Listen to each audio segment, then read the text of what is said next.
ನಮಸ್ಕಾರ ಸ್ನೇಹಿತರೆ, ನನ್ನ ಎಲ್ಲಾ ಯೂಟ್ಯೂಬ್ ನೇರ ಪ್ರಸಾರದ ಕಾರ್ಯಕ್ರಮ ವೀಕ್ಷಿಸುತ್ತಿರುವಂತಹ ಕರ್ನಾಟಕದ Modi care family, Modi care consultant, ನನ್ನ ರೈತ ಬಾಂಧವರು ಇವತ್ತು ಯಾರೆಲ್ಲ ಕನೆಕ್ಟ್ ಆಗಿದ್ದೀರಾ ಪ್ರತಿಯೊಬ್ಬರಿಗೂ ಸ್ವಾಗತ ಬಯಸ್ತಾ ಇದ್ದೀನಿ. ಮೋದಿ ಕೇರ್ ಫಾರ್ಮರ್ಸ್ ಫ್ರೈಡೆ ಅನ್ನುವಂತಹ ಕಾರ್ಯಕ್ರಮ. ಸೊ ನಮ್ಮೆಲ್ಲರಿಗೂ ಗೊತ್ತಿರುವ ಹಾಗೆ ಸಾಕಷ್ಟು ಜನರಿಗೆ ಪ್ರತಿ ಶುಕ್ರವಾರ ನಾವು ಫಾರ್ಮರ್ಸ್ ಫ್ರೈಡೆ ಅನ್ನೋ ಒಂದು ಥೀಮ್ ಕೆಳಗಡೆ ನಾವು ಮೋದಿ ಕೇರ್ನ ವತಿಯಿಂದ ಸಂಬಂಧಪಟ್ಟ ಕೆಲವು ಅಗ್ರಿಕಲ್ಚರ್ ಪ್ರಾಡಕ್ಟ್ ಗಳ ಬಗ್ಗೆ ನಾವು ಚರ್ಚೆ ಮಾಡ್ತಿರ್ತೀವಿ. ಉದ್ದೇಶ ಇಷ್ಟೇ, ನಮ್ಮ ಮೋದಿ ಕೇರ್ ಕಂಪನಿಗೆ ಪ್ರತಿನಿತ್ಯ ನೂರಾರು ಸಂಖ್ಯೆಯಲ್ಲಿ, ಸಾವಿರಾರು ಸಂಖ್ಯೆಯಲ್ಲಿ ಕನ್ಸಲ್ಟೆಂಟ್ಗಳು ಜಾಯ್ನ್ ಆಗ್ತಿರ್ತಾರೆ. ನನ್ನ ಹೊಸ ಸ್ನೇಹಿತರಿಗೆ, ನ್ಯೂ ಮೋದಿ ಕೇರ್ ಕನ್ಸಲ್ಟೆಂಟ್ಗಳಿಗೆ ಸಹಾಯಕಾರಿ ಆಗ್ಲಿ ಅಂತ ಹೇಳಿ ಈ ಒಂದು ಥೀಮ್ಸ್ ನನ್ನ ಪ್ರತಿ ವಾರ ಚಾಚು ತಪ್ಪದೆ ಕಂಡಕ್ಟ್ ಮಾಡ್ತಾ ಬರ್ತಾ ಇದೀವಿ. ಇವತ್ತು ಕೂಡ ಈ ಕಾರ್ಯಕ್ರಮದಲ್ಲಿ ನಾವು ತಿಳ್ಕೊಳ್ಳೋದಕ್ಕೆ ಅವಕಾಶ ಇದೆ ನನ್ನ ಹೊಸ ಒಂದು ಕನ್ಸಲ್ಟೆಂಟ್ ಸ್ನೇಹಿತರಿಗೆ. ಸೊ ಅತಿ ಶೀಘ್ರವಾಗಿ ಯೂಟ್ಯೂಬ್ ಲಿಂಕ್ ಅನ್ನ ಮತ್ತಷ್ಟು ಜನ ಯಾರ್ಯಾರು ನಿಮ್ಮ ತಂಡದಲ್ಲಿದ್ದಾರೆ ಕನೆಕ್ಟ್ ಮಾಡಿ. ಸೊ ಇವತ್ತು ನಾವು ತಿಳ್ಕೊಳ್ತೀವಿ ಮೋದಿ ಕೇರ್ನ ಅಗ್ರಿಕಲ್ಚರ್ ಪ್ರಾಡಕ್ಟ್ಸ್ 4 ಪ್ರಾಡಕ್ಟ್ ಏನಿದೆ ಅದನ್ನ ಕೂಲಂಕುಷವಾಗಿ ಚರ್ಚೆ ಮಾಡೋಣ. ಬಳಸೋ ವಿಧಾನ ಹೇಗೆ, ಕೃಷಿಗೆ ಯಾವ ರೀತಿ ನಾವು ಅದನ್ನ ಕಾಂಟ್ರಿಬ್ಯೂಟ್ ಮಾಡಬಹುದು ಅನ್ನೋದನ್ನ ಚರ್ಚೆ ಮಾಡೋದಕ್ಕೆ ನಾನು ನಿಮ್ಮ Srikanth, regional trainer, Modi care limited ನಿಮ್ಮ ಮುಂದೆ ಬಂದಿದ್ದೀನಿ. ಸೊ ಬನ್ನಿ, ಹಾಗಾದ್ರೆ ನಾನು ಡಿಸ್ಪ್ಲೇ ಮಾಡೋದಕ್ಕಿಂತ ಮುಂಚೆ ರಿಕ್ವೆಸ್ಟ್ ಮಾಡ್ತಾ ಇದ್ದೀನಿ, ಮತ್ತೊಮ್ಮೆ ನಿಮ್ಮ ತಂಡದ ಎಲ್ಲಾ ಒಂದು ಕನ್ಸಲ್ಟೆಂಟ್ ಹೊಸ ಸ್ನೇಹಿತರಿಗೆ ಈ ಒಂದು ಲಿಂಕ್ ಅನ್ನ ಶೇರ್ ಮಾಡಿ. ಸೊ ಶೇರ್ ಮಾಡ್ತೀರಾ? ಸೊ ಅಷ್ಟರೊಳಗೆ ನಾನು ಸ್ಕ್ರೀನ್ ಮೇಲೆ ನಮ್ಮ ಒಂದು ಮೋದಿ ಕೇರ್ನ ಅತಿ ಮೌಲ್ಯವಾದ ಗುಣಮಟ್ಟದ ಕೃಷಿ ಉತ್ಪನ್ನಗಳನ್ನ ನಿಮ್ಮ ಮುಂದೆ ಡಿಸ್ಪ್ಲೇ ಮಾಡ್ತಾ ಇದ್ದೀನಿ. ಸೊ ಸ್ನೇಹಿತರೆ, ನೀವು ತಯಾರಿ ಇದ್ದೀರಾ? ಒಂದು ಕಡೆ ಕೂತ್ಕೊಳ್ಳಿ ಅಥವಾ ಕೇಳಿಸ್ಕೊಳ್ಳಿ, ಕರೆಕ್ಟ್ ಆಗಿ ಅರ್ಥ ಮಾಡ್ಕೊಳ್ಳಿ. ಯಾಕಂದ್ರೆ ನಮ್ಮ ರೈತರನ್ನ ನಾವ್ ಯಾವಾಗೂ ಹೇಳ್ತೀವಿ ಭಾರತದ ಬೆನ್ನೆಲುಬು ಅಂತ ಹೇಳ್ತೀವಿ. ಸೊ ಇವತ್ತು ಕೃಷಿ ಕ್ಷೇತ್ರ ಸಾಕಷ್ಟು ಒಂದು ಮಟ್ಟಿಗೆ ನಮಗೆ ಪ್ರತಿನಿತ್ಯ ಒಂದಲ್ಲ ಒಂದು ರೀತಿಯಲ್ಲಿ ನಾವು ಇಂಡೈರೆಕ್ಟ್ಲಿ ನಾವು ಅದ್ರ ಮೇಲೆ ಅವಲಂಬನೆ ಆಗಿದ್ದೀವಿ. ಕೃಷಿ ಕ್ಷೇತ್ರದ ಮೇಲೆ, ಆಹಾರ ಉತ್ಪನ್ನಗಳ ಮೇಲೆ ಹಾಗೂ ರೈತರ ಮೇಲೆ. ಸೊ ಈ ಒಂದು ಪ್ರಮೇಯದಲ್ಲಿ ನಮ್ಮ ಮೋದಿ ಕೇರ್ ಎಲ್ಲ ರೀತಿಯಲ್ಲೂ ಕೂಡ ಸಹಾಯ ಮಾಡೋದಕ್ಕೆ ಅವಕಾಶ ಇಲ್ಲದಿದ್ರು ಕೂಡ ನನ್ನ ಅಗ್ರಿಕಲ್ಚರ್ ಪ್ರಾಡಕ್ಟ್ ಕ್ಯಾಟಗರಿಯಲ್ಲಿ 4 ಪ್ರಾಡಕ್ಟ್ ಅನ್ನ ನಾವಿಲ್ಲಿ ಕಣ್ಮುಂದೆ ನಾವು ನೋಡ್ತಾ ಇದ್ದೀವಿ. ಸೊ ಯಾವ ರೀತಿ ಇದು ಕಾಂಟ್ರಿಬ್ಯೂಟ್ ಮಾಡುತ್ತೆ, ಸೊ ಇದು ನಮ್ಮ ಒಂದು ಕೃಷಿ ಕ್ಷೇತ್ರಕ್ಕೆ ಅಂತ ನಾವು ಚರ್ಚೆ ಮಾಡೋಣ. ಆಕ್ಟಿವ್ ಮ್ಯಾಕ್ಸ್, ಆಕ್ಟಿವಿಟಿ ಗೋಲ್ಡ್ ಹಾಗೂ ಆಕ್ಟಿವ್ ಝೈಮ್ ನಂತಹ 4 ಉತ್ಪನ್ನಗಳನ್ನ ನಮ್ಮ ಮೋದಿ ಕೇರ್ನ ಕ್ಯಾಟಗರಿ ಅಥವಾ ಅಗ್ರಿಕಲ್ಚರ್ ಕ್ಯಾಟಗರಿಯಲ್ಲಿ ನಾವು ನೋಡ್ತೀವಿ. ಸೊ ಸ್ನೇಹಿತರೆ, ಸಾಕಷ್ಟು ಪ್ರಶ್ನೆಗಳು ನಮ್ಮ ತಲೆಯಲ್ಲಿ ಸುಳಿತಾ ಇರಬಹುದು. ಸೊ ಈ ಉತ್ಪನ್ನಗಳು ಏನು ಔಷಧಿನ ಅಥವಾ ಸಿಂಪಡಿಸುವಂತದ್ದ ಅಥವಾ ಕ್ರಿಮಿನಾಶಕನ, ಕೀಟನಾಶಕನ, ಕಳೆನಾಶಕನ, ಯಾವ ರೀತಿ ಇದು ಕಾರ್ಯನಿರ್ವಹಿಸುತ್ತೆ, ಇದು ರೈತನಿಗೆ ಯಾಕೆ ಇದು ಖರೀದಿ ಮಾಡಬೇಕು ಅನ್ನೋದಕ್ಕೆ ಸೊ ಕೇವಲ ನಿಮಗೆ 30-40 ನಿಮಿಷಗಳಲ್ಲಿ ನಿಮಗೆ ಉತ್ತರ ಸಿಗತ್ತೆ. ಸೊ ನಿಮ್ಮ ತಾಳ್ಮೆಯಿಂದ ಸೊ ನನ್ನ ಒಂದು ಅಂಶವನ್ನ ದಯವಿಟ್ಟು ಕೇಳಿಸ್ಕೊಳ್ತಾ ಹೋಗಿ. ಸೊ ಚರ್ಚೆ ಮಾಡ್ತಾ ನಿಮಗೆ ಗೊತ್ತಾಗತ್ತೆ. So welcome to agriculture training. So ಇದು ಹೇಳ್ತಾ ಬನ್ನಿ. ಸೊ ಇದನ್ನ ಹೇಳ್ತಾ ನಿಮ್ಮ ಮುಂದೆ ಪ್ರಸ್ತುತ ಪಡಿಸಿರುವಂತದ್ದು ಅಥವಾ ಇದರ ಮೂಲ ಉದ್ದೇಶವನ್ನ ನಿಮ್ಮ ಮುಂದೆ ಹೇಳುವಂತದ್ದು ಏನಪ್ಪಾ ಅಂತ ಹೇಳಿದ್ರೆ, ಸೊ ನಮ್ಮ ಉದ್ದೇಶ ಇಷ್ಟೇ. ಓಕೆ, ಕೆಲವು ಅಂಶಗಳನ್ನ ಇಲ್ಲಿ ಪರಿಗಣನೆಗೆ ತಗೊಳ್ತೀವಿ. ಸೊ ನೋಟ್ ಮಾಡ್ಕೋಬಹುದು. ನಾವಿಲ್ಲಿ ಪರಿಗಣನೆಗೆ ತೆಗೆದುಕೊಂಡಂತಹ ಕೆಲವು ಅಂಶಗಳೇನು ಅಂದ್ರೆ, ಕೆಲವು ನಮ್ಮ ಭಾರತದಲ್ಲಿ ಕೃಷಿ ಭೂಮಿ ಇದ್ರೂ ಕೂಡ ಬಟ್ ಇವತ್ತಿನ ಮಟ್ಟಿಗೆ ನೋಡೋದಾದ್ರೆ ಕೃಷಿ ತನ್ನ ಒಂದು ಏನಂತ ಹೇಳ್ತೀವಿ, ಅದರ ಸತ್ವಾಂಶವನ್ನ ಕಳ್ಕೊಳ್ತಾ ಇದೆ, ಅದರ ಫಲವತ್ತತೆ ಕಳ್ಕೊಳ್ತಾ ಇದೆ. ಅದರ ಜೊತೆಗೆ ಸಾಕಷ್ಟು ರೈತರಲ್ಲಿ ಇರುವಂತಹ ಸಮಸ್ಯೆ ಏನು ಅಂತ ಹೇಳಿದ್ರೆ, ಬಳಸುವಂತಹ ಒಂದು ಬಿತ್ತನೆ ಬೀಜದ ಒಂದು ಗುಣಮಟ್ಟ ಸರಿಯಾಗಿಲ್ಲ ಅಂತ ಕೆಲವು ಕಡೆ ಫೀಡ್ಬ್ಯಾಕ್ ಬರುವಂತದ್ದು. ಮೊಳಕೆ ಒಡೆಯೋದ್ರಲ್ಲಿ ಸಾಕಷ್ಟು ರೀತಿಯ ಒಂದು ಸಮಸ್ಯೆಗಳು ಉದ್ಭವ ಆಗ್ತಿರುವಂತದ್ದು ನೋಡ್ತಾ ಇದ್ದೀವಿ. ಬೀಜೋತ್ಪಾದನೆ ಸರಿಯಾಗಿ ಆಗ್ತಾ ಇಲ್ಲ ಅಂತ ಹೇಳ್ತೀವಿ. ಅಂಡ್ ಈವನ್ ಔಷಧಿಗಳನ್ನ ನಾವು ಬಳಸ್ತಾ ಇದ್ರೂ ಕೂಡ ಸರಿಯಾದ ರೀತಿಯಲ್ಲಿ ರೋಗ ನಿಯಂತ್ರಣಕ್ಕೆ ಬರ್ತಾ ಇಲ್ಲ ಅಂತ ಕೆಲವೊಂದು ಸಮಸ್ಯೆ ಇದೆ. ನೀರಿನ ಅಭಾವ ಒಂದಷ್ಟು ಪ್ರದೇಶಗಳಲ್ಲಿ ನಾವು ನೋಡ್ತಾ ಇದ್ದೀವಿ. ಸೊ ಸ್ನೇಹಿತರೆ, ಇಷ್ಟು ಪ್ರಮೇಯಗಳು ನಮ್ಮ ಸುತ್ತಮುತ್ತ ನಾವು ನೋಡ್ತಾ ಇದೀವಿ. ಕೆಲವು ಕಡೆ ವಾಟರ್ ಸ್ಕೇರ್ಸಿಟಿ, ಕೆಲವು ಕಡೆ ನೀರಿದ್ರೂ ಕೂಡ ಚೆನ್ನಾಗಿ ಅದು ಭೂಮಿಯಲ್ಲಿ ಅಂದ್ರೆ ಆ ಮಣ್ಣು ಕಂಡೀಷನ್ ಏನಿದೆ, ಆರೋಗ್ಯ ಏನಿದೆ ಸಪೋರ್ಟ್ ಮಾಡ್ತಾ ಇಲ್ಲ, ನೀರನ್ನ ಚೆನ್ನಾಗಿ ಹಿಡಿದಿಟ್ಕೊಳ್ಳೋದಕ್ಕೆ ಆಗ್ತಾ ಇಲ್ಲ. ಕೆಲವು ಕಡೆ ಬಿತ್ತನೆ ಬೀಜದ ಒಂದು ಗುಣಮಟ್ಟ ಸರಿ ಇಲ್ಲ ಅಥವಾ ಬೀಜೋತ್ಪಾದನೆ ಸರಿಯಾಗಿ ಆಗ್ತಾ ಇಲ್ಲ, ಸೀಡ್ಲಿಂಗ್ ಆಗ್ತಾ ಇಲ್ಲ. ಕೆಲವು ರೈತರು ಹೇಳುವಂತದ್ದು ರೋಗ ತುಂಬಾ ಬಾಧೆ ಇದೆ, ಬಟ್ ಆದ್ರೂ ಔಷಧಿಗಳು ಹೊಡಿತಾ ಇದ್ರು ಕೂಡ 1000 ರೂಪಾಯಿ ಖರ್ಚು ಮಾಡಿದ್ರು ರೋಗ ಕಂಟ್ರೋಲ್ಗೆ ಬರ್ತಾ ಇಲ್ಲ.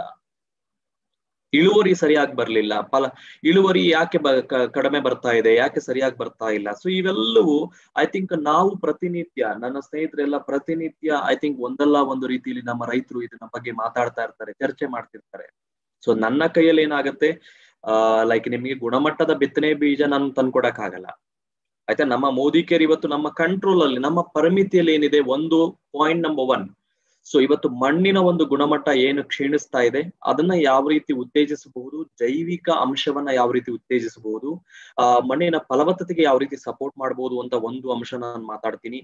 ಎರಡನೇದು, ಬೀಜೋತ್ಪಾದನೆ ಚೆನ್ನಾಗಿ ಸೀಡ್ಲಿಂಗ್ ಆಗೋದಕ್ಕೆ ಬೇಕಾದಂತಹ ಕೆಲವು ಅಂಶಗಳನ್ನ ನಾನು ಮಾತಾಡ್ತೀನಿ. ಅಂಡ್ ಮೂರನೇದು, ಎಸ್ಪೆಷಲಿ ನೀರನ್ನ ಚೆನ್ನಾಗಿ ಬಳಸ್ಕೊಳ್ಳೋದಕ್ಕೆ ಹಾಗೂ ಎಲ್ಲಿ ನೀರಿನ ಪ್ರಮಾಣ ಅಥವಾ ಅಭಾವ ಇದೆಯೋ, ಕಡಿಮೆ ನೀರಲ್ಲಿ ಎಸ್ಪೆಷಲಿ ಒಂದು ಒಳ್ಳೆಯ ಕೃಷಿ ಅಭ್ಯಾಸವನ್ನ ಮಾಡೋದಕ್ಕೆ, ಕೃಷಿ ಅಥವಾ ವ್ಯವಸಾಯವನ್ನ ಮಾಡೋದಕ್ಕೆ ನಮಗೆ ನೆರವಾಗುವ ರೀತಿಯಲ್ಲಿ ಒಂದಷ್ಟು ಉತ್ಪನ್ನಗಳನ್ನ ನಾನು ನಿಮ್ಮ ಮುಂದೆ ಪ್ರೆಸೆಂಟ್ ಮಾಡ್ತೀನಿ. ಸೊ ಸ್ನೇಹಿತರೆ, ಸೊ ಇದು ನನ್ನ ಮೂಲ ಉದ್ದೇಶ. ಏನ್ ಹೇಳಿದೆ, ಸೊ ಈ ಮೂಲ ಉದ್ದೇಶ ಇಟ್ಟುಕೊಂಡು ನನ್ನ ಪ್ರಾಡಕ್ಟ್ ಗಳನ್ನ ನಾನು ಎಕ್ಸ್ಪ್ಲೈನ್ ಮಾಡ್ತಾ ಹೋಗ್ತೀನಿ. ಸೊ ರೆಡಿ ಆಗ್ತಾ ಹೋಗಿ. ಅಂಡ್ ಇನ್ನೊಂದು ಪ್ರಶ್ನೆ ಸಾಕಷ್ಟು ಒಂದು ರೈತರಲ್ಲಿ ಲೈಕ್ ಪ್ರಶ್ನೆ ಬರುವಂತದ್ದು, ನೀವು ಹೇಳುವಂತಹ ಈ 4 ಉತ್ಪನ್ನಗಳು ನಾನು ಎಲ್ಲಾ ರೀತಿಯ ಬೆಳೆಗಳಿಗೆ ನಾನು ಇದನ್ನ ಬಳಸ್ಕೋಬಹುದಾ? ಅಂದ್ರೆ ಶಾರ್ಟ್ ಟರ್ಮ್ ಕ್ರಾಪ್ಸ್, ವಾರ್ಷಿಕ ಬೆಳೆಗಳಿದೆ, ಹಾರ್ಟಿಕಲ್ಚರ್ ಕ್ರಾಪ್ಸ್ ಇದೆ, ಈವನ್ ವಿಂಟರ್ ಕ್ರಾಪ್ಸ್ ಇದಾವೆ, ಸೊ ಮಧ್ಯಂತರ ಬೆಳೆಗಳಿದಾವೆ, ಅದ್ರ ಜೊತೆಗೆ ಶಾರ್ಟ್ ಟರ್ಮ್ ಕ್ರಾಪ್ಸ್ ಇದಾವೆ. ಸೊ ನನ್ನ ಎಲ್ಲಾ ರೀತಿಯ ಬೆಳೆಗಳಿಗೂ ಸೂಕ್ತವಾಗುತ್ತಾ? ಜೋಳ, ಭತ್ತ, ರಾಗಿ, ಗೋಧಿ, ಹೂವುಗಳು, ಫಲ, ಅದರ ಜೊತೆಗೆ ಗ್ರೌಂಡ್ ನೆಟ್, ಶೇಂಗಾ ಆಗಿರಬಹುದು, ಕಾಟನ್ ಆಗಿರಬಹುದು, ಅಡಿಕೆ ಆಗಿರಬಹುದು, ಕಾಫಿ ಟೀ ಪ್ಲಾಂಟೇಶನ್ಸ್ ಆಗಿರಬಹುದು. ಸ್ನೇಹಿತರೆ, ಸೊ ಒಂದು ಅಂಶವನ್ನ ಇಲ್ಲಿ ನಾನು ಕ್ಲಿಯರ್ ಮಾಡೋದಕ್ಕೆ ಇಷ್ಟಪಡ್ತೀನಿ.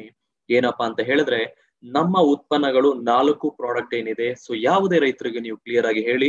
ಸೊ ಇದನ್ನ ಭಾರತದ ಎಲ್ಲ ರಾಜ್ಯಗಳಲ್ಲಿ ನಾವು ವಿಶೇಷವಾಗಿ ಬೆಳೆಯುವಂತಹ ಬೆಳೆಗಳಿಗೆ ಸೂಕ್ತವಾಗುವ ರೀತಿಯಲ್ಲಿ ಇದನ್ನ ಡಿಸೈನ್ ಮಾಡಿರುತ್ತೆ. ನಮ್ಮ ಭಾರತದ ಮಣ್ಣಿಗೆ, ಭಾರತದ ವ್ಯವಸಾಯ ಪದ್ಧತಿಗೆ ಅಳವಡಿಸಿಕೊಳ್ಳುವ ರೀತಿಯಲ್ಲಿ ಇದನ್ನ ನಾವು ಡಿಸೈನ್ ಮಾಡಿರ್ತಾರೆ, ಫಾರ್ಮುಲೇಟ್ ಮಾಡಿರ್ತಾರೆ. ಯಾವುದೇ ರೀತಿ ಸಂಶಯ ಬೇಡ, ಯಾವುದೇ ರೀತಿ ಡೌಟ್ ಬೇಡ. ಸೊ ಇದನ್ನ ನಾನು ಇಲ್ಲಿ ಡಿಕ್ಲೇರ್ ಮಾಡ್ತಾ ಇದ್ದೀನಿ. ಯಾಕೆಂದ್ರೆ ಒಂದೊಂದು ರಾಜ್ಯದಲ್ಲೂ ಒಂದೊಂದು ವಿಶೇಷ ಇದೆ. ಮಣ್ಣಿನ ಒಂದು ಇದು ಏನಂತ ಹೇಳ್ತೀವಿ, ಕಂಡೀಷನ್ ಆಗಿರಬಹುದು, ಅದರ ಒಂದು ರೂಪರೇಷೆಗಳಾಗಿರಬಹುದು, ವಾತಾವರಣದ ರೀತಿ ಬೇರೆ ಬೇರೆ ಆಗ್ತಾ ಹೋಗುತ್ತೆ, ಟೆಂಪರೇಚರ್ ಬೇರೆ ಬೇರೆ ಆಗ್ತಾ ಹೋಗುತ್ತೆ.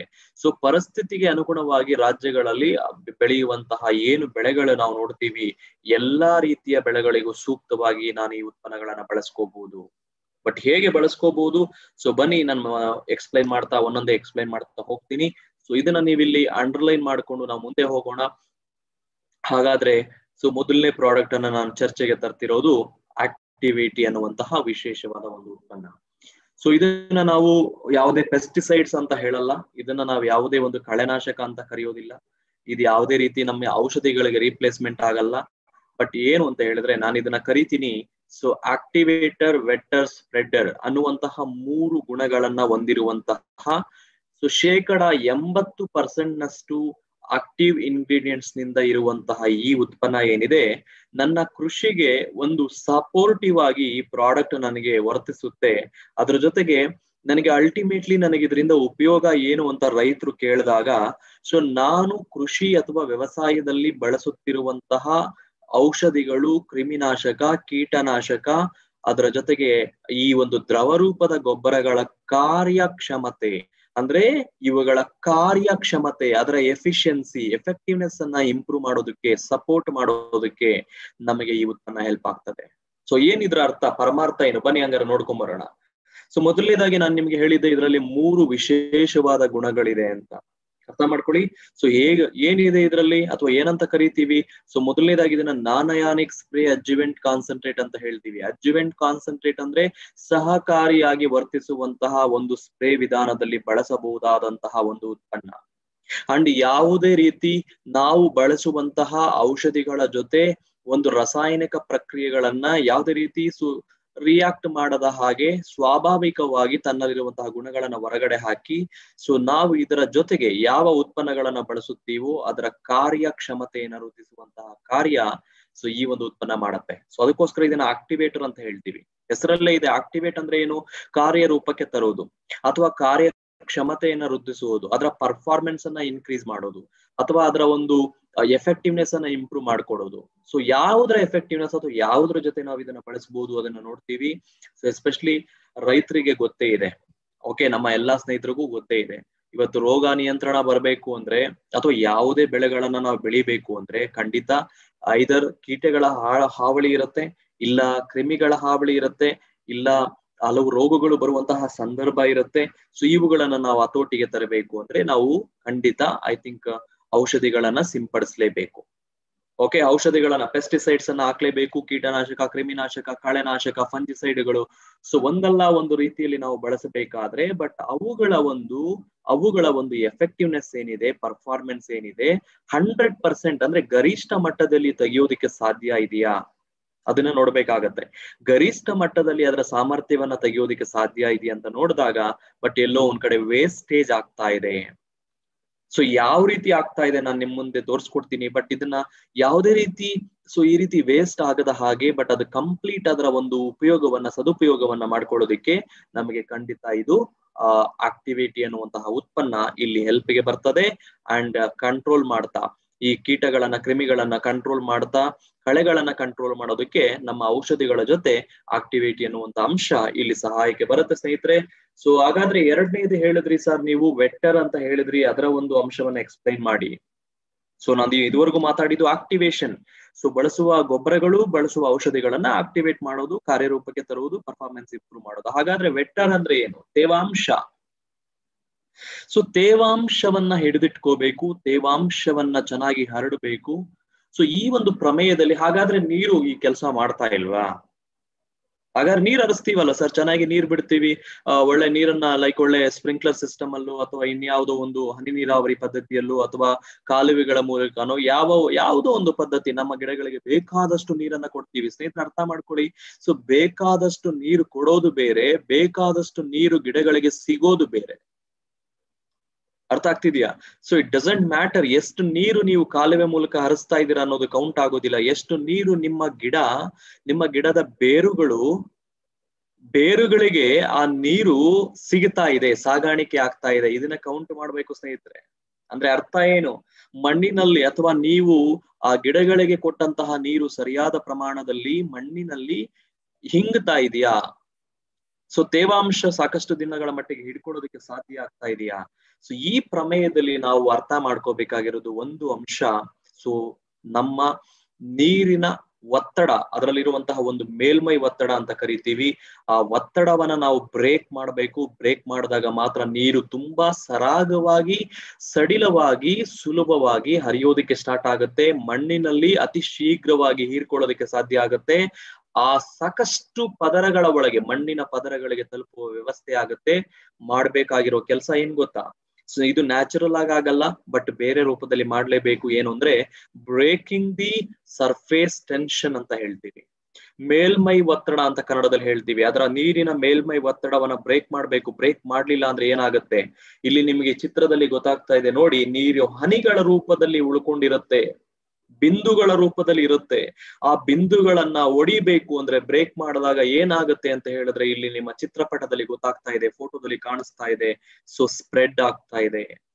ನೀರು ಒಂದು ಕಡೆ ನಿಂತ್ಕೊಂತಾ ಇಲ್ಲ, ಸ್ಪ್ರೆಡ್ ಆಗ್ತಾ ಇದೆ. ನೀರು ಒಂದು ಕಡೆ ನಿಂತ್ಕೊಳ್ದಿರ ಯಾವಾಗ ಸ್ಪ್ರೆಡ್ ಆಗುತ್ತೋ, ಸೊ ನನ್ನ ನೀರು ಸರಿಯಾಗಿ ಬಳಕೆ ಆಗ್ತಾ ಇದೆ. ಹಾಗೂ ಆ ಒಂದು ಎಲೆಯ ದೇಹ ಕಂಪ್ಲೀಟ್ ಆಗಿ ಹಚ್ಚ ಹಸಿರಾಗಿ ಕಾಣ್ತಾ ಇದೆ. ಯಾಕೆಂದ್ರೆ ತೇವಾಂಶ ಯಾವಾಗ ಚೆನ್ನಾಗಿ ನಾವು ಒದಗಿಸ್ತೀವೋ ಹಚ್ಚ ಹಸಿರಾಗಿ ಕಂಡು ಬರುತ್ತೆ.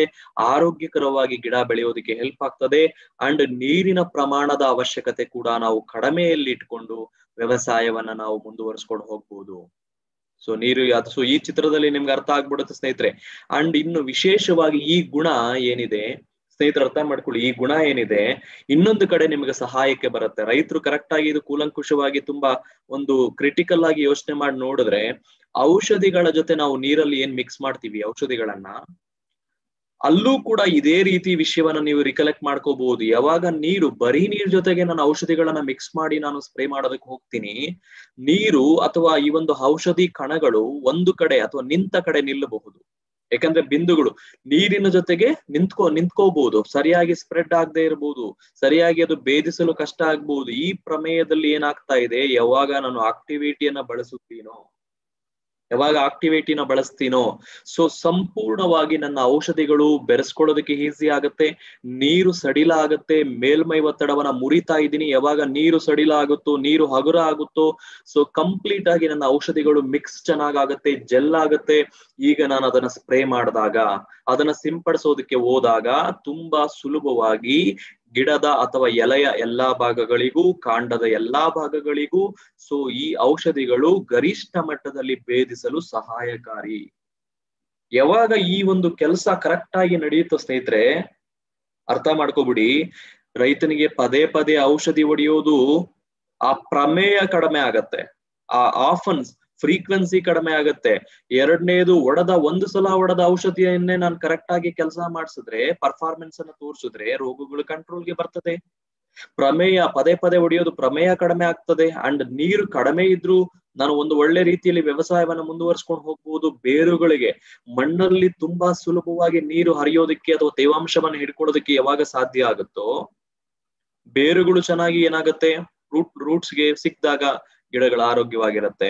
ಸೊ ಒಟ್ಟಾರೆ ಏನಾಗ್ತಾ ಇದೆ ಇಲ್ಲಿ, ಒಂದು ರೈತನಿಗೆ ಸಮಯ ಉಳಿತಾಯ ಆಗ್ಬೇಕು. ಪದೇ ಪದೇ ಯಾವಾಗ ಸಿಂಪಡಿಸೋದನ್ನ ಕಡಿಮೆ ಮಾಡ್ತಾನೋ ಸಮಯ ಸೇವ್ ಆಗುತ್ತೆ.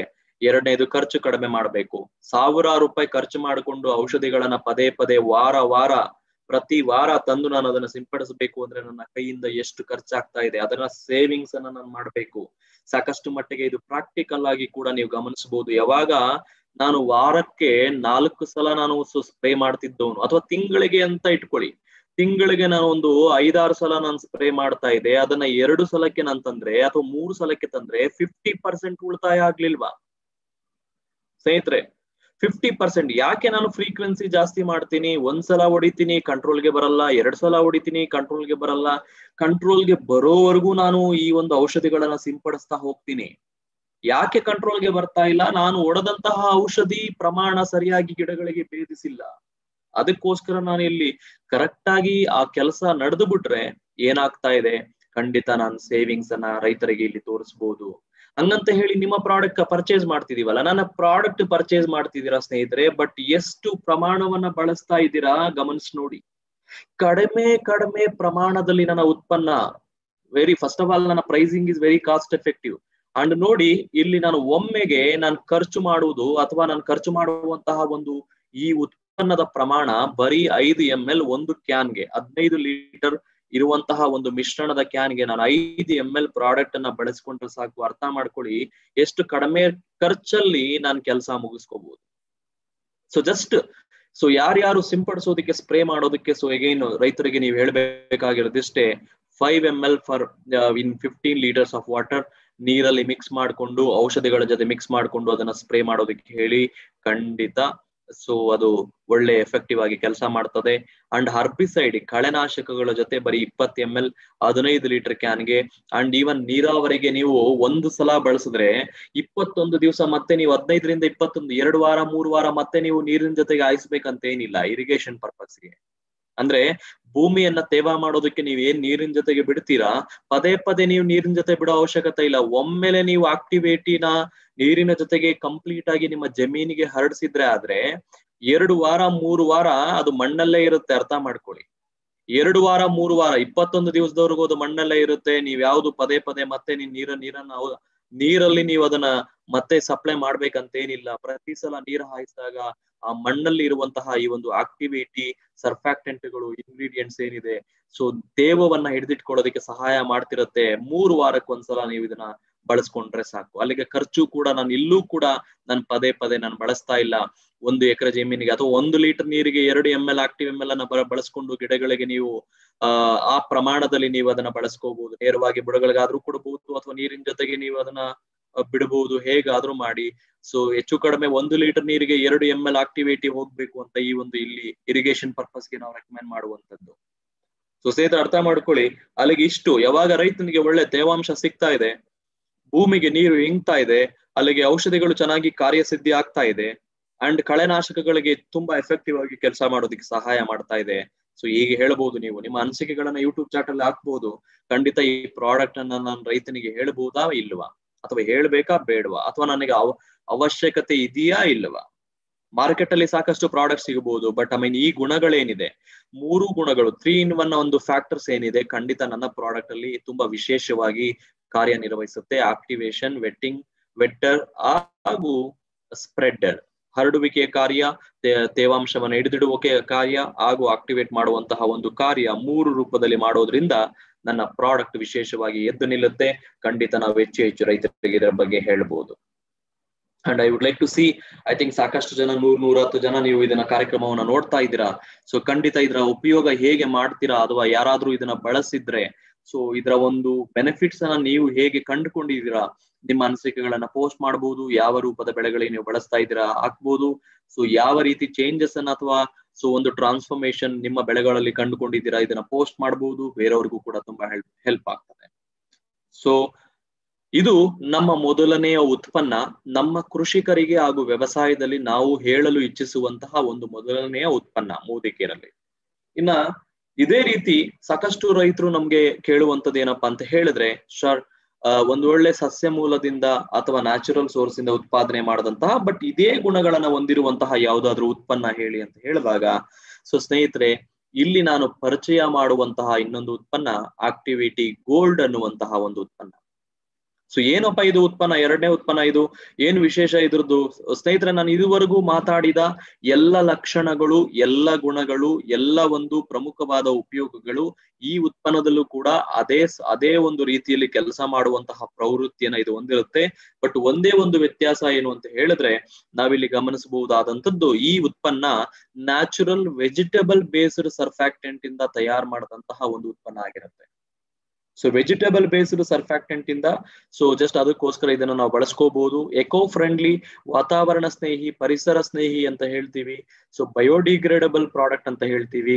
ಸೊ ಯಾವುದೇ ನನ್ನ ಈ ಉತ್ಪನ್ನಗಳು ಕಂಪ್ಲೀಟ್ ಬೆಳೆಗಳ ಮೇಲೆ ಸೇಫ್ ಆಗಿರುತ್ತೆ. ನೀರನ್ನ ಹೀರ್ಕೊಳ್ಳೋದಕ್ಕೆ ತುಂಬಾ ಹೆಲ್ಪ್ ಆಗ್ತದೆ, ಸ್ಪ್ರೆಡ್ ಮಾಡೋದಕ್ಕೆ ಹೆಲ್ಪ್ ಆಗ್ತದೆ, ಆಕ್ಟಿವೇಟ್ ಮಾಡೋದಕ್ಕೂ ಕೂಡ ಹೆಲ್ಪ್ ಆಗ್ತದೆ. ಸೊ ಇದನ್ನು ಕೂಡ ನಾವು ಲೈಕ್ ಇವತ್ತು ಬೆಳೆಯುವಂತಹ ಡೊಮ್ಯಾಸ್ಟಿಕ್ ಕ್ರಾಪ್ಸ್ ಅಂದ್ರೆ ನಮ್ಮ ಲೋಕಲಿ ಬೆಳೆಯುವಂತಹ ಬೆಳೆಗಳಾಗಿರಬಹುದು, ಅಥವಾ ನಾವು ಹೊರದೇಶಗಳಿಗೆ ರಫ್ತು ಮಾಡುವಂತಹ ಬೆಳೆಗಳನ್ನ ಬೆಳೆಯೋದಕ್ಕಾಗಿರಬಹುದು. ಲೈಕ್ ಕಾಫಿ, ಟೀ ಆಗಿರಬಹುದು, ರಬ್ಬರ್ ಆಗಿರಬಹುದು, ಯಾವುದೇ ರೀತಿಯ ಹಾರ್ಟಿಕಲ್ಚರ್ ಕ್ರಾಪ್ಸ್, ಅವುಗಳನ್ನ ನಾವು ಬೆಳೆಯೋದಕ್ಕೂ ಕೂಡ ನಾವು ಉತ್ಪನ್ನವನ್ನು ಬಳಸ್ಕೋಬಹುದು.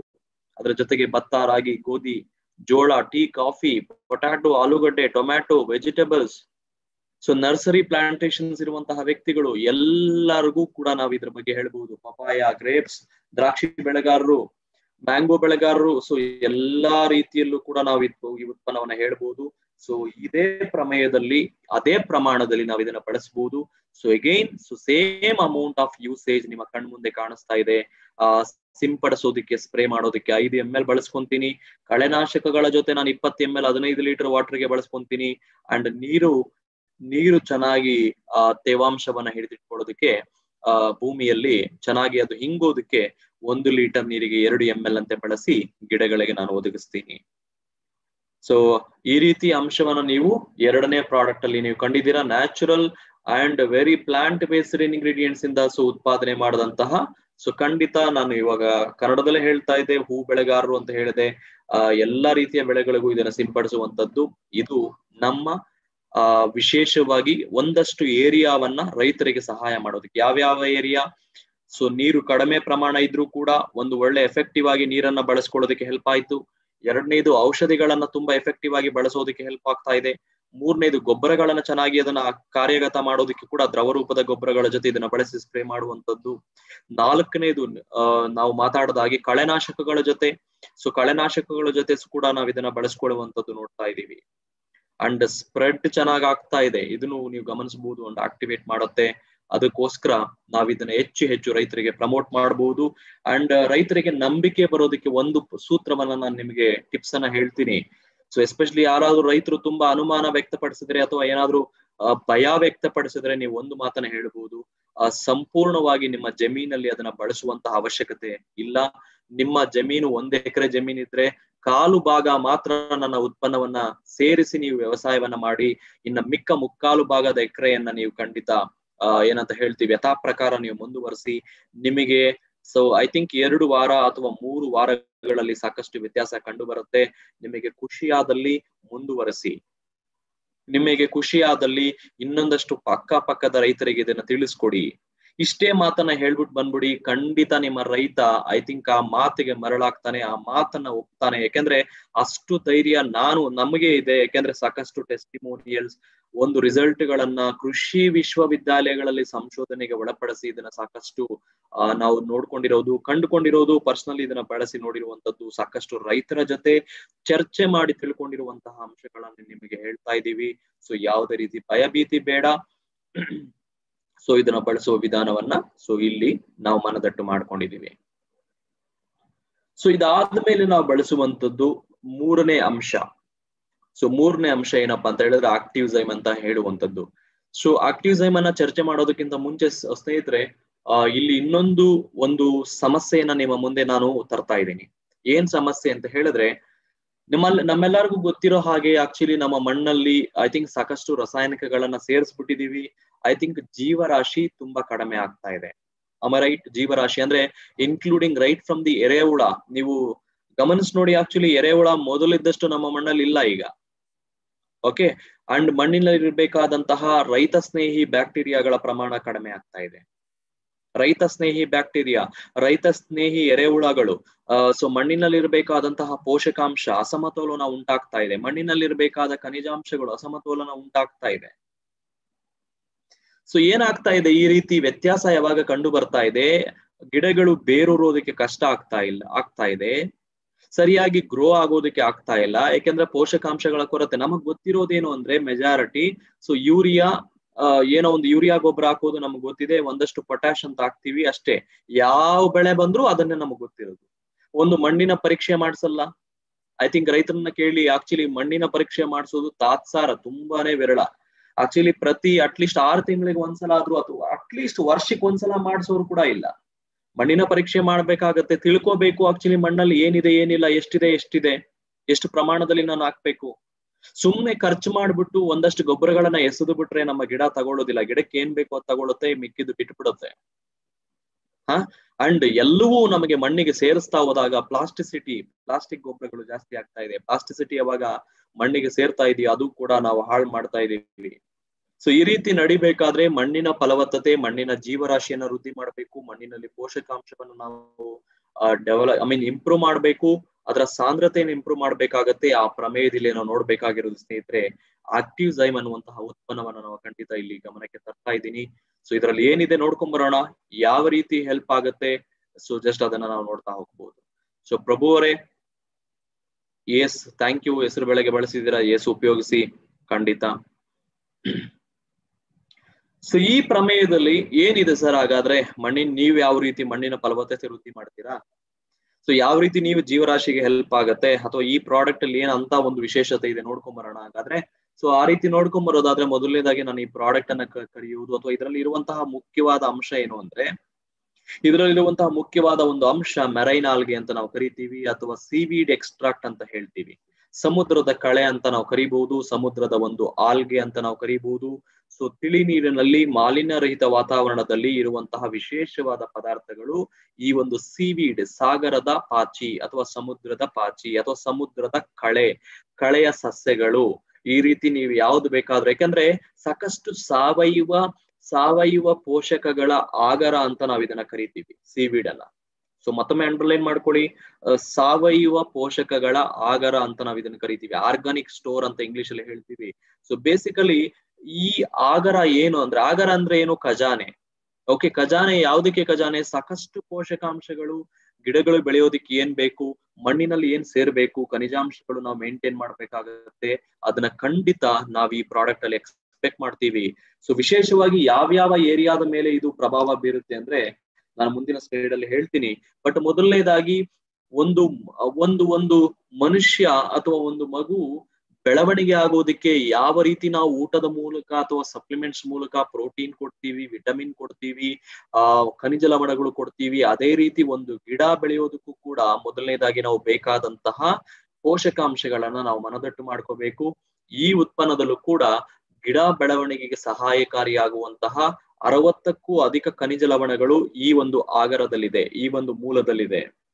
21 ಅಮೈನೋ ಆಸಿಡ್ಗಳು ಅದೇ ರೀತಿ ಕಾರ್ಬೋಹೈಡ್ರೇಟ್ಗಳು ಗಿಡ ಎತ್ತರ ಬೆಳೆಯೋದಕ್ಕೆ ಬೇಕಾದಂತಹ ಹಾರ್ಮೋನುಗಳ ಸಹಾಯ ಹಾಗೂ ಪೋಷಕಾಂಶಗಳ ಒಂದು ಆಗರ ಅಂತ ಹೇಳ್ಬೋದು. ಸೊ ಈ ಒಟ್ಟಾರೆ ಈ ಒಂದು ಉತ್ಪನ್ನ ಏನಿದೆ ನನಗೆ ರೈತರಿಗೆ ಯಾವ ರೀತಿ ಉಪಯೋಗಕ್ಕೆ ಬರುತ್ತೆ ಅಂತ ಹೇಳಿದಾಗ ನಾನು ಒಂದು 5-6 ಒಂದು ವಿಶೇಷವಾದ ಪಾಯಿಂಟ್ಸ್ ಅನ್ನ ಎಕ್ಸ್ಪ್ಲೈನ್ ಮಾಡ್ತೀನಿ. ಸೊ ಮೊದಲನೇದಾಗಿ ನಾನು ಹೇಳುವಂತದ್ದು ಮಣ್ಣಿನ ಆರೋಗ್ಯದ ಸ್ಥಿತಿಯನ್ನ ಸುಧಾರಿಸುವಂತದ್ದು. ಮಣ್ಣಿನ ಆರೋಗ್ಯವನ್ನ ಸುಧಾರಿಸುವಂತದ್ದು ಯಾವಾಗ ಮಣ್ಣಿನ ಆರೋಗ್ಯ ಸುಧಾರಿಸುತ್ತೋ ಬೀಜಗಳು ಕೊಳೆತು ಹೋಗುವುದು ಅಥವಾ ಬೀಜಗಳು ವೇಸ್ಟ್ ಆಗುವುದು ಸ್ವಲ್ಪ ಪ್ರಮಾಣ ಕಡಿಮೆ ಮಾಡಬಹುದು, ಮೊಳಕೆ ಹೊಡೆಯೋದಕ್ಕೆ ತುಂಬಾ ಹೆಲ್ಪ್ ಆಗ್ತದೆ. ಸೊ ಅದಕ್ಕೋಸ್ಕರ ಮೊದಲನೇದಾಗಿ ಸೀಡ್ಲಿಂಗ್ ಗ್ರೋತ್ ಅಂತ ಹೇಳ್ತೀವಿ. ಸೊ ಬೀಜೋತ್ಪಾದನೆ ಅಥವಾ ಬೀಜ ಮೊಳಕೆ ಹೊಡೆಯೋದಕ್ಕೆ ತುಂಬಾ ವಿಶೇಷವಾಗಿದು ನಮಗೆ ಮಣ್ಣಿಗೆ ಸಾಥ್ ಕೊಡ್ತದೆ ಅಂತ ಹೇಳೋದಕ್ಕೆ ಇಷ್ಟಪಡ್ತೀನಿ. ಅಂಡ್ ಎರಡನೇದು ಗಿಡಗಳು ಬೆಳೀತಾ ಬೆಳೀತಾ ಬೆಳೀತಾ ಕೆಲವು ಸತ್ತು ಹೋಗ್ತವೆ. ಯಾಕೆಂದ್ರೆ ವಾತಾವರಣದಲ್ಲಿ ಉಂಟಾಗುವಂತಹ ಬದಲಾವಣೆ ತಡ್ಕೊಳ್ಳೋದು ಕಷ್ಟ. ವಾತಾವರಣದಲ್ಲಿ ಉಂಟಾಗುವಂತಹ ಬದಲಾವಣೆಗಳು ಸೊ ಕಷ್ಟ ಆಗ್ತದೆ. ಏನಾಗ್ತದೆ ಇಲ್ಲಿ ರೆಸಿಸ್ಟೆನ್ಸ್ ಪವರ್ ಕಡಿಮೆ, ಡಿಫೆನ್ಸ್ ಸಿಸ್ಟಮ್ ರೆಡಿ ಇರೋದಿಲ್ಲ, ಒಣಗೋಗ್ತದೆ, ಇಲ್ಲಾಂದ್ರೆ ಕೊಳೆತು ಹೋಗ್ತದೆ. ಅಕಾಲಿಕ ಮಳೆಯಿಂದ ಅಥವಾ ಅತಿವೃಷ್ಟಿ ಮಳೆಯಿಂದ ಏನಾಗ್ತಾ ಇದೆ, ಕೊಳೆತು ಹೋಗ್ಬೋದು, ಇಲ್ಲ ನೀರ್ ಕಡಿಮೆ ಆಗ್ಬಿಟ್ಟು ಇದಾಗ್ಬೋದು. ತಡೆಯೋ ಕೆಪಾಸಿಟಿನೇ ಇಲ್ಲ ಇವತ್ತು. ಆ ಪ್ರಮೇಯದಲ್ಲಿ ಆಕ್ಟಿವ್ಸೈಮ್ ನಂತಹ ಕೆಲವು ಅಂಶಗಳು, ಅದರಲ್ಲಿರುವಂತಹ ಅಂಶಗಳು ಡಿಫೆನ್ಸ್ ಸಿಸ್ಟಮ್ ಅನ್ನ ಕ್ರಿಯೇಟ್ ಮಾಡುತ್ತೆ, ಗಿಡಕ್ಕೆ ತಡೆಯುವಂತಹ ಒಂದು ಪವರ್ ನ ಸಾಮರ್ಥ್ಯವನ್ನ ತುಂಬುವಂತದ್ದು. ಅಂಡ್ ಮೂರನೇದು ಸಾಕಷ್ಟು ರೈತರು ಹೇಳುವಂತದ್ದು, ಸರ್ ಒಂದು ಇಳುವರಿ ಅಂತ ಹೇಳಿದ್ರೆ ಕಾಯಿ ಹೂವು ಚೆನ್ನಾಗಿ ಬಿಡಬೇಕು, ಕಾಯಿ ಹೂವು ಚೆನ್ನಾಗಿ ಬಿಡಬೇಕು. ಅದು ಬಿಡೋದು ಒಂದು ಕಾರ್ಯ, ಎರಡನೇದು ಅದು ಉದುರಬಾರದು. ಸೊ ಇದು ರೈತರಿಗೆ ತುಂಬಾ ದೊಡ್ಡ ಸಮಸ್ಯೆ ಆಗಿ ಪರಿಣಮಿಸ್ತಾ ಇದೆ.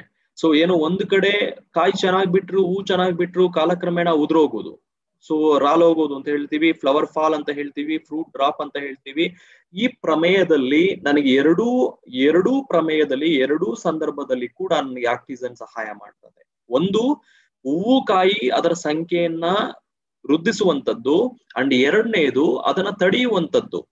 ಫ್ಲವರ್ ಫಾಲ್ ಏನಾಗ್ತಾ ಇದೆ, ಫ್ರೂಟ್ ಡ್ರಾಪ್ ಏನಾಗ್ತಾ ಇದೆ, ಅದನ್ನ ತಡೆಯುವಂತದ್ದು ಖಂಡಿತ ರೈತರಿಗೆ ಪಾಯಿಂಟ್ ಹೆಲ್ಪ್ ಆಗ್ತದೆ ಈ ಪ್ರಾಡಕ್ಟ್ ಅನ್ನ ಪ್ರಯೋಜನವನ್ನ ತಗೊಳ್ಳೋದಕ್ಕೆ ಹೇಳಿ. ಇನ್ನ ವಿಶೇಷವಾಗಿ ಇಳುವರಿಯನ್ನ ಜಾಸ್ತಿ ಕೊಡುವಂತದ್ದು. ಇಳುವರಿ ಜಾಸ್ತಿ ಆಬ್ವಿಯಸ್ಲಿ ಆಗತ್ತೆ ಯಾವಾಗ ನಾನು ಹೂವು ಉದುರೋದನ್ನ ನಾನು ತಡಿತೀನಿ, ಫ್ರೂಟ್ ಡ್ರಾಪ್ ಆಗೋದನ್ನ ತಡಿತೀನಿ, ಖಂಡಿತ ಇಳುವರಿ ನಾನು ರಿಟೈನ್ ಮಾಡ್ತೀನಿ. ಅದು ನಿಮಗೆ ಕಣ್ಮುಂದೆ ಕಂಡು ಬರುತ್ತೆ. ಅಂಡ್ ಯಾವುದೇ ರೀತಿ ಟಾಕ್ಸಿಸಿಟಿ ಇಲ್ಲದ ಹಾಗೆ ಪೋಷಕಾಂಶಗಳನ್ನ ಗಿಡದ ಬೇರುಗಳಿಗೆ ಒದಗಿಸ್ತಾ ಗಿಡಗಳನ್ನ ಕಾಪಾಡ್ಕೊಳ್ಳೋದಕ್ಕೆ ಹೆಲ್ಪ್ ಆಗ್ತದೆ. ಅಂಡ್ ಸಾಯಿಲ್ ಮೈಕ್ರೋಬಿಯಲ್ ಆಕ್ಟಿವಿಟಿ ಅಂತ ಹೇಳ್ತೀವಿ, ಅಂದ್ರೆ ಮಣ್ಣಿನ ಜೈವಿಕ ರಾಶಿ ಅಥವಾ ಜೀವರಾಶಿಯನ್ನ ವೃದ್ಧಿ ಮಾಡೋದಕ್ಕೂ ಕೂಡ ಇದರಲ್ಲಿ ಸಾಕಷ್ಟು ಜೈವಿಕ ಉತ್ತೇಜಕಗಳು ಇದರಲ್ಲಿ ಕಂಡು ಬರುತ್ತೆ. ಅಂಡ್ ಬೇರು ವಿಶೇಷವಾಗಿ ಸ್ನೇಹಿತರೆ, ನಿಮ್ಮೆಲ್ಲರಿಗೂ ಗೊತ್ತೇ ಇರಬಹುದು, ನೀರು ಚೆನ್ನಾಗಿ ಹೀರ್ಕೋಬೇಕು ಅಂದ್ರೆ ಬೇರು ಒಳ್ಳೆ ರೀತಿಯಲ್ಲಿ ಸ್ಪ್ರೆಡ್ ಆಗ್ಬೇಕು. ಅಂಡ್ ಚೆನ್ನಾಗಿ ಗಿಡ ಚೆನ್ನಾಗಿ ಹಿಡ್ಕೋಬೇಕು ಅಂತ ಹೇಳಿದ್ರೆ ಬೇರು ಚೆನ್ನಾಗಿ ಸ್ಪ್ರೆಡ್ ಆಗ್ಬೇಕು. ರೂಟ್ ಸಿಸ್ಟಮ್ ಅನ್ನ ಡೆವಲಪ್ ಮಾಡೋದಕ್ಕೂ ಕೂಡ ಆಕ್ಟಿಸೈಮ್ ನಮಗೆ ಹೆಲ್ಪ್ ಆಗ್ತಾ ಇದೆ. ಬಹುಶಃ ಇಷ್ಟು ಪ್ರಯೋಜನಗಳನ್ನ ನಾನು ಕೊಟ್ರೆ ರೈತ ಯಾರು ಕೂಡ ಬೇಡ ಅಂತ ಹೇಳಲ್ಲ. ಇಳುವರಿ ಇಂಪ್ರೂವ್ ಆಗ್ತಾ ಇದೆ, ಫ್ಲವರ್ ಫಾಲ್, ಫ್ರೂಟ್ ಡ್ರಾಪ್ ಕಡಿಮೆ ಮಾಡ್ತಾ ಇದೆ, ಅದರ ಜೊತೆಗೆ ಫ್ರೂಟ್ ಸೈಜ್ ಇಂಪ್ರೂವ್ ಮಾಡ್ತಾ ಇದೆ, ಸೈಜ್ ಕೂಡ ಚೆನ್ನಾಗಿ ಬರುವಂತದ್ದು, ಸ್ಟ್ರೆಸ್ ಕಂಡೀಷನ್ ಅನ್ನ ಹತೋಟಿಯಲ್ಲಿ ಇಟ್ಕೊಳ್ಳೋದಕ್ಕೆ ಹೆಲ್ಪ್ ಆಗ್ತಾ ಇದೆ, ಅಂಡ್ ಬೀಜೋತ್ಪಾದನೆ ಆಗೋದಕ್ಕೆ ತುಂಬಾ ಹೆಲ್ಪ್ ಆಗ್ತಾ ಇದೆ. ಇಷ್ಟೆಲ್ಲ ನಮ್ಗೆ ಬೆನಿಫಿಟ್ ಕೊಡ್ತೀನಿ ಅಂದ್ರೆ ಯಾವುದೇ ರೈತ ಬೇಡ ಅಂತ ಹೇಳಲ್ಲ. ಬಟ್ ಏನು ಅಂತ ಹೇಳಿದ್ರೆ ಯಾವುದೇ ಬೆಳೆ ಆಗಿರ್ಬೋದು, ಮತ್ತೊಮ್ಮೆ ಹೇಳ್ತೀನಿ, ಪದೇ ಪದೇ ಹೇಳ್ತಾ ಇದ್ದೀನಿ, ಸರಿಯಾಗಿ ಕೇಳಿಸ್ಕೊಳ್ಳಿ. ಹತ್ತಿ ಬೆಳೆ ಆಗಿರ್ಬೋದು, ಇನ್ನೊಂದಾಗಿರ್ಬೋದು, ತೆಂಗಿನ ಬೆಳೆ ಆಗಿರ್ಬೋದು, ಅಡಿಕೆ ಬೆಳೆ ಆಗಿರ್ಬೋದು, ವೆಜಿಟೇಬಲ್ಸ್ ಆಗಿರ್ಬೋದು, ತರಕಾರಿ ಆಗಿರ್ಬೋದು, ನನ್ನ ಉತ್ಪನ್ನಗಳು ಸೊ ಇದೇ ರೀತಿಯಲ್ಲಿ ನಾನು ಹೇಳಿದ ರೀತಿಯಲ್ಲಿ ನೀವು ಬಳಸ್ಕೊಳ್ಳುವಂತದ್ದು. ಅಂಡ್ ವಿಶೇಷವಾಗಿ ಆಕ್ಟಿವ್ಸೈಮ್ ಅನ್ನ ಬಳಸುವ ವಿಧಾನ ಹೇಗೆ ಅಂದ್ರೆ, ಸೊ ಕರೆಕ್ಟ್ ಆಗಿ ನೋಟ್ ಮಾಡ್ಕೊಳ್ಳಿ. ಒಂದು ಸಾಯಿಲ್ ಸೆಟ್ಟಿಂಗ್ ಮಾಡ್ಬೇಕು. ಯಾವುದೇ ಬೆಳೆ ಅಥವಾ ಬಿತ್ತನೆ ಮಾಡೋದಕ್ಕಿಂತ ಅಥವಾ ಪೈರನ್ನ ನಾಟಿ ಮಾಡೋದಕ್ಕಿಂತ ಮುಂಚೆ ನಾವು ಮಾಡ್ಬೇಕಾಗಿರೋ ಕೆಲಸ ಸಾಯಿಲ್ ಕಂಡೀಷನ್ ಅನ್ನ ರೆಡಿ ಮಾಡೋದು. ಮಣ್ಣಿನ ಒಂದು ಕಂಡೀಷನ್ ಅನ್ನ, ಪರಿಸ್ಥಿತಿಯನ್ನ ನಾವು ರೆಡಿ ಮಾಡೋದು. ಅದಕ್ಕೋಸ್ಕರ ನಾವು ಸಾಧಾರಣವಾಗಿ ರೈತರು ಏನ್ ಮಾಡ್ತಾರೆ, ಉಳುಮೆ ಕಾರ್ಯ ಮುಗಿದ ಮೇಲೆ ಆ ಮಣ್ಣನ್ನ ಹದ ಮಾಡ್ಬೇಕಾದ್ರೆ ಗೊಬ್ಬರವನ್ನ ಕೂಡ ಚೆಲ್ಲುವಂತಹ ಕಾರ್ಯ ನಡೀತದೆ. ಸೊ ಸಾಯಿಲ್ ಸೆಟ್ಟಿಂಗ್ ಮಾಡ್ಕೊಳಕ್ಕೆ ನಮ್ಮ ರೈತರು ಮಾಡುವಂತಹ ಕಾರ್ಯ ಕೋಳಿ ಗೊಬ್ಬರ ಅಥವಾ ತಿಪ್ಪೆ ಗೊಬ್ಬರ ಅಥವಾ ಸಗಣಿ ಗೊಬ್ಬರ ಅಥವಾ ಕಾಂಪೋಸ್ಟ್ ಮ್ಯಾನ್ಯೂರ್ ಯಾವುದೇ ಗೊಬ್ಬರ ಆಗಿರ್ಬೋದು. ಸೊ ಗೊಬ್ಬರವನ್ನ ನ್ಯಾಚುರಲ್ ಕಂಪೋಸ್ಟ್ ಈ ಒಂದು ಗೊಬ್ಬರಗಳನ್ನ ಹಾಕ್ಬೇಕಾದ್ರೆ, ಸೊ ಮಣ್ಣನ್ನ ರೆಡಿ ಮಾಡ್ಕೋಬೇಕಾದ್ರೆ ಆ ಒಂದು ಪ್ರಾಥಮಿಕ ಹಂತದಲ್ಲೇ ನಾನು ಈ ಉತ್ಪನ್ನವನ್ನ ಬಳಸೋದಕ್ಕೆ ಹೇಳ್ತೀನಿ. ಏಕೆಂದ್ರೆ ನೀವು ಮೊದಲೇ ನೀವು ಮಣ್ಣಿಗೆ ಸೇರಿಸಿದ್ರೆ ಖಂಡಿತ ನಿಮ್ಮ ಬೆಳೆಗಳ ಮೇಲೆ ಒಳ್ಳೆ ಪ್ರಭಾವ ಇರ್ತದೆ. They'll be good impact. ಹಂಗಾದ್ರೆ ಹೇಗೆ ಸೇರಿಸೋದು? ಸೊ ಎರಡು ವಿಧಾನ. ಒಂದು, ನೀವು ಭೂಮಿನ ತೇವ ಮಾಡೋದಕ್ಕೆ ನೀರನ್ನ ಯಾವ ರೀತಿ ಹಾಯಿಸ್ತೀರಾ, ನೀರನ್ನ ಯಾವ ಬಿಡ್ತೀರಾ ತೇವ ಮಾಡೋದಕ್ಕೆ, ನೀರಿನ ಮೂಲಕ ಕೂಡ ನೀವು ಬಿಡಬಹುದು. 200 ml per acre, 1 ಎಕರೆ ಜಮೀನಿಗೆ 200 ml ಅಂತೆ ನೀವು ನೀರಿನ ಜೊತೆಗೆ ನೀವು ಭೂಮಿಗೆ ಅದನ್ನ ಬಿಡಿ. ಇಲ್ಲ ಗೊಬ್ಬರದ ಜೊತೆಗೆ ಚೆನ್ನಾಗಿ ಮಿಕ್ಸ್ ಮಾಡಿ ಅದನ್ನ ಬೇಕಾದ್ರೆ ಹರಡಿ.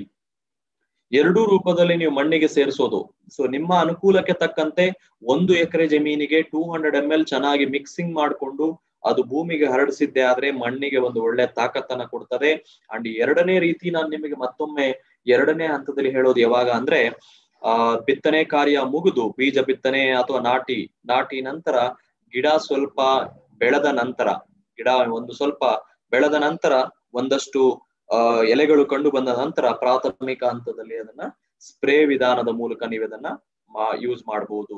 ಸ್ಪ್ರೇ ಮಾಡೋದ್ರಿಂದ ಏನಾಗುತ್ತೆ ಅಂದ್ರೆ ಗಿಡಗಳಿಗೆ ಬೇಕಾದಂತಹ ಒಂದು ಆ ಗ್ರೀನಿಶ್ನೆಸ್ ಏನಿದೆ ಹಚ್ಚ ಹಸಿರಾಗಿ ಕಂಡು ಬರುತ್ತೆ, ಆರೋಗ್ಯಕರವಾಗಿ ಕಾಣಿಸುತ್ತೆ. ಅದ್ರ ಜೊತೆಗೆ ಆ ಪೋಷಕಾಂಶಗಳು ಪ್ರಾಥಮಿಕ ಹಂತದಲ್ಲಿ ಕೊಡೋದ್ರಿಂದ ಚೆನ್ನಾಗಿ ಬೆಳೆಯೋದಕ್ಕೆ ಹೆಲ್ಪ್ ಆಗ್ತದೆ.